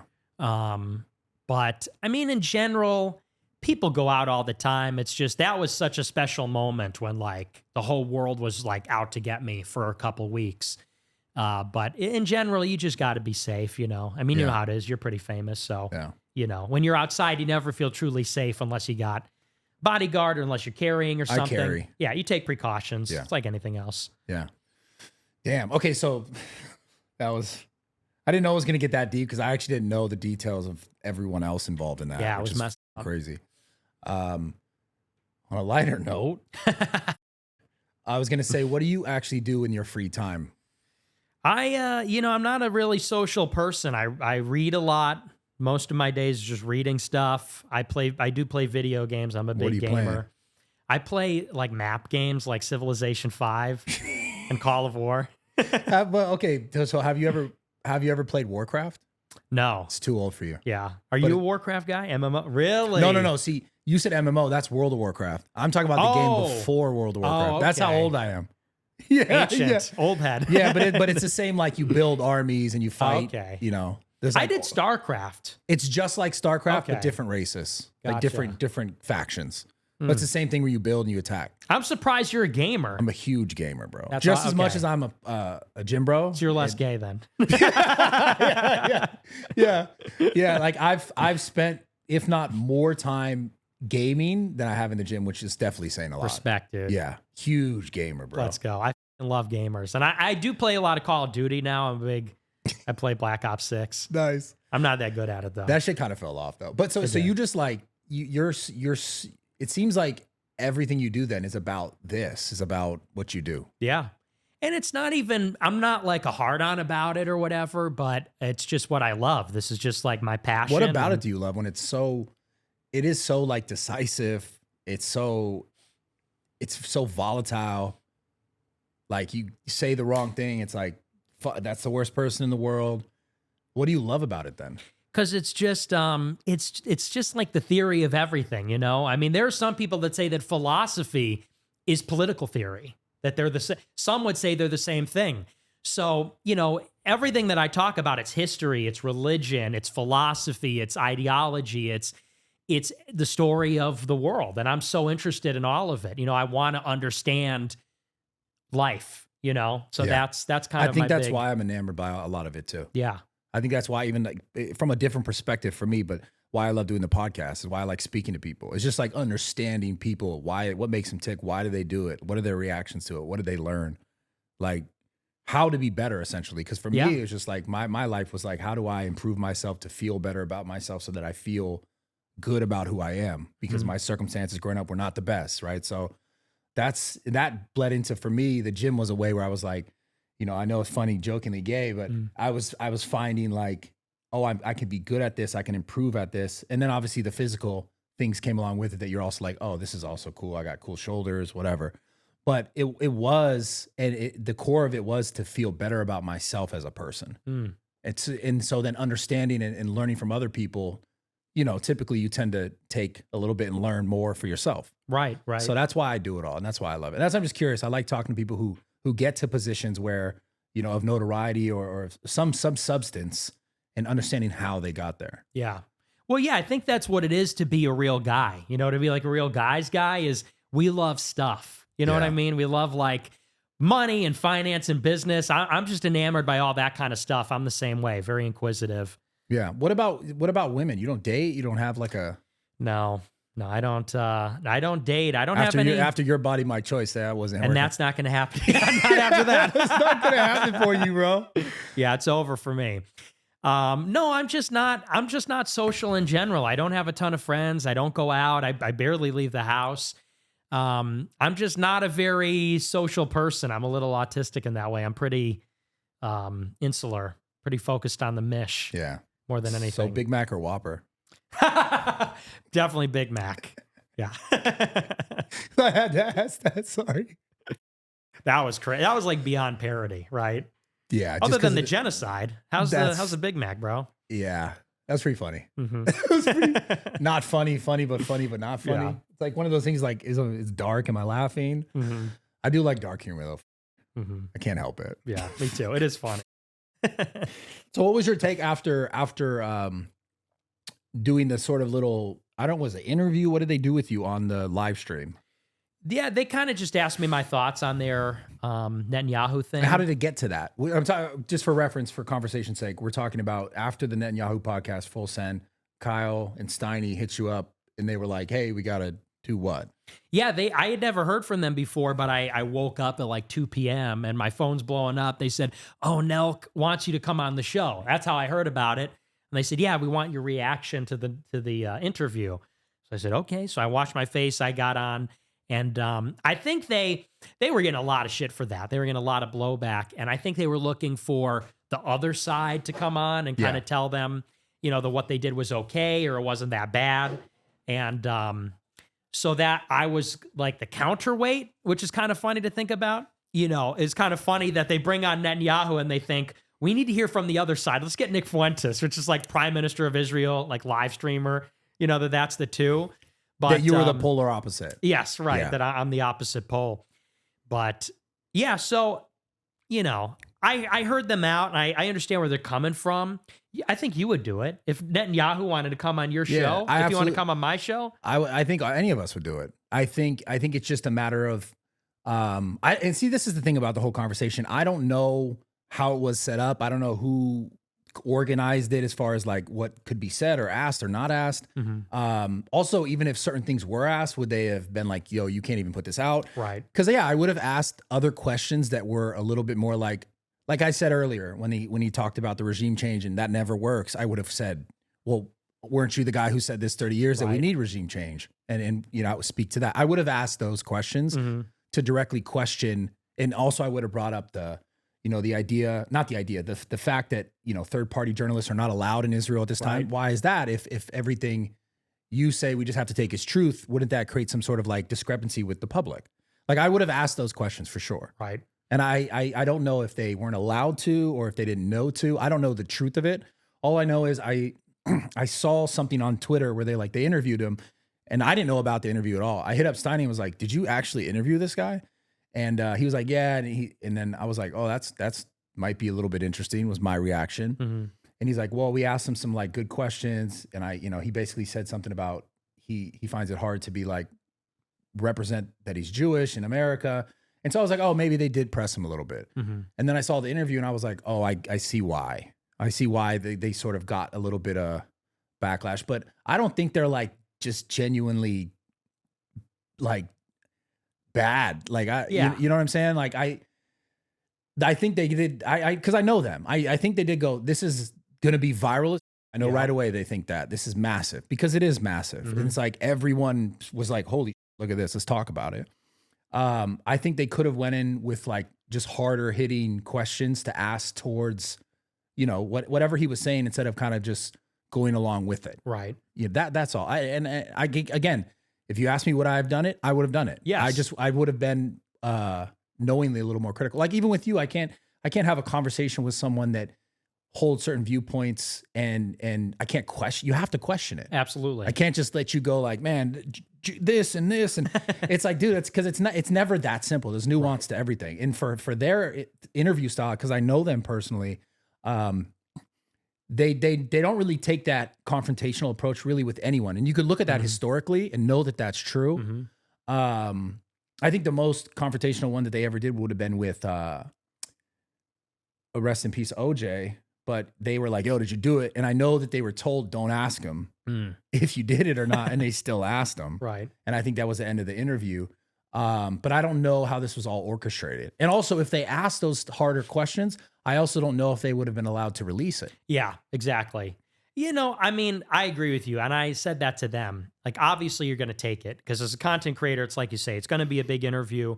But the thing is, when it comes to pushback, it's just doing your due diligence. You're acting almost on behalf of the audience and saying, what would the audience say? What would a skeptical mind say in this circumstance?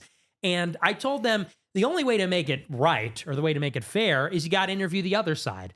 If your goal is we're going to hear everybody out, we're going to hear out Netanyahu, we're not going to give a ton of pushback, okay. But unless you interview the other side, then it's propaganda. So you got to interview the pro-Palestine side or whatever. Who do you think would be best for that? I heard that, I don't want to say it, but I heard that they got hooked up with somebody who's pro-Palestine. Yeah. And I think that's fitting because it's an Israel-Palestine war. Right. But even an America First person, even someone like Tucker for that matter. Yeah, I think Tucker would be great too. A similar stature to Netanyahu in terms of notoriety. Or you. Or me. But I don't want to be a shameless self-advocate. Yeah. You should talk to me. No, I think you do good on that. Thanks. Yeah, you would. I also wanted to have this conversation about all this anyways too. So similar audience base, I believe. Yeah. So your overall take on that, like what was your perspective? You watched the whole interview? I didn't know. I only saw the clips. Yeah. Okay. Yeah, I just can't get out of my mind Sneako's reaction to the Burger King, the Whopper. That was like, what? Yeah. I couldn't believe it. That was funny. It's sad because it's not funny, you know? Yeah. That's like, yeah.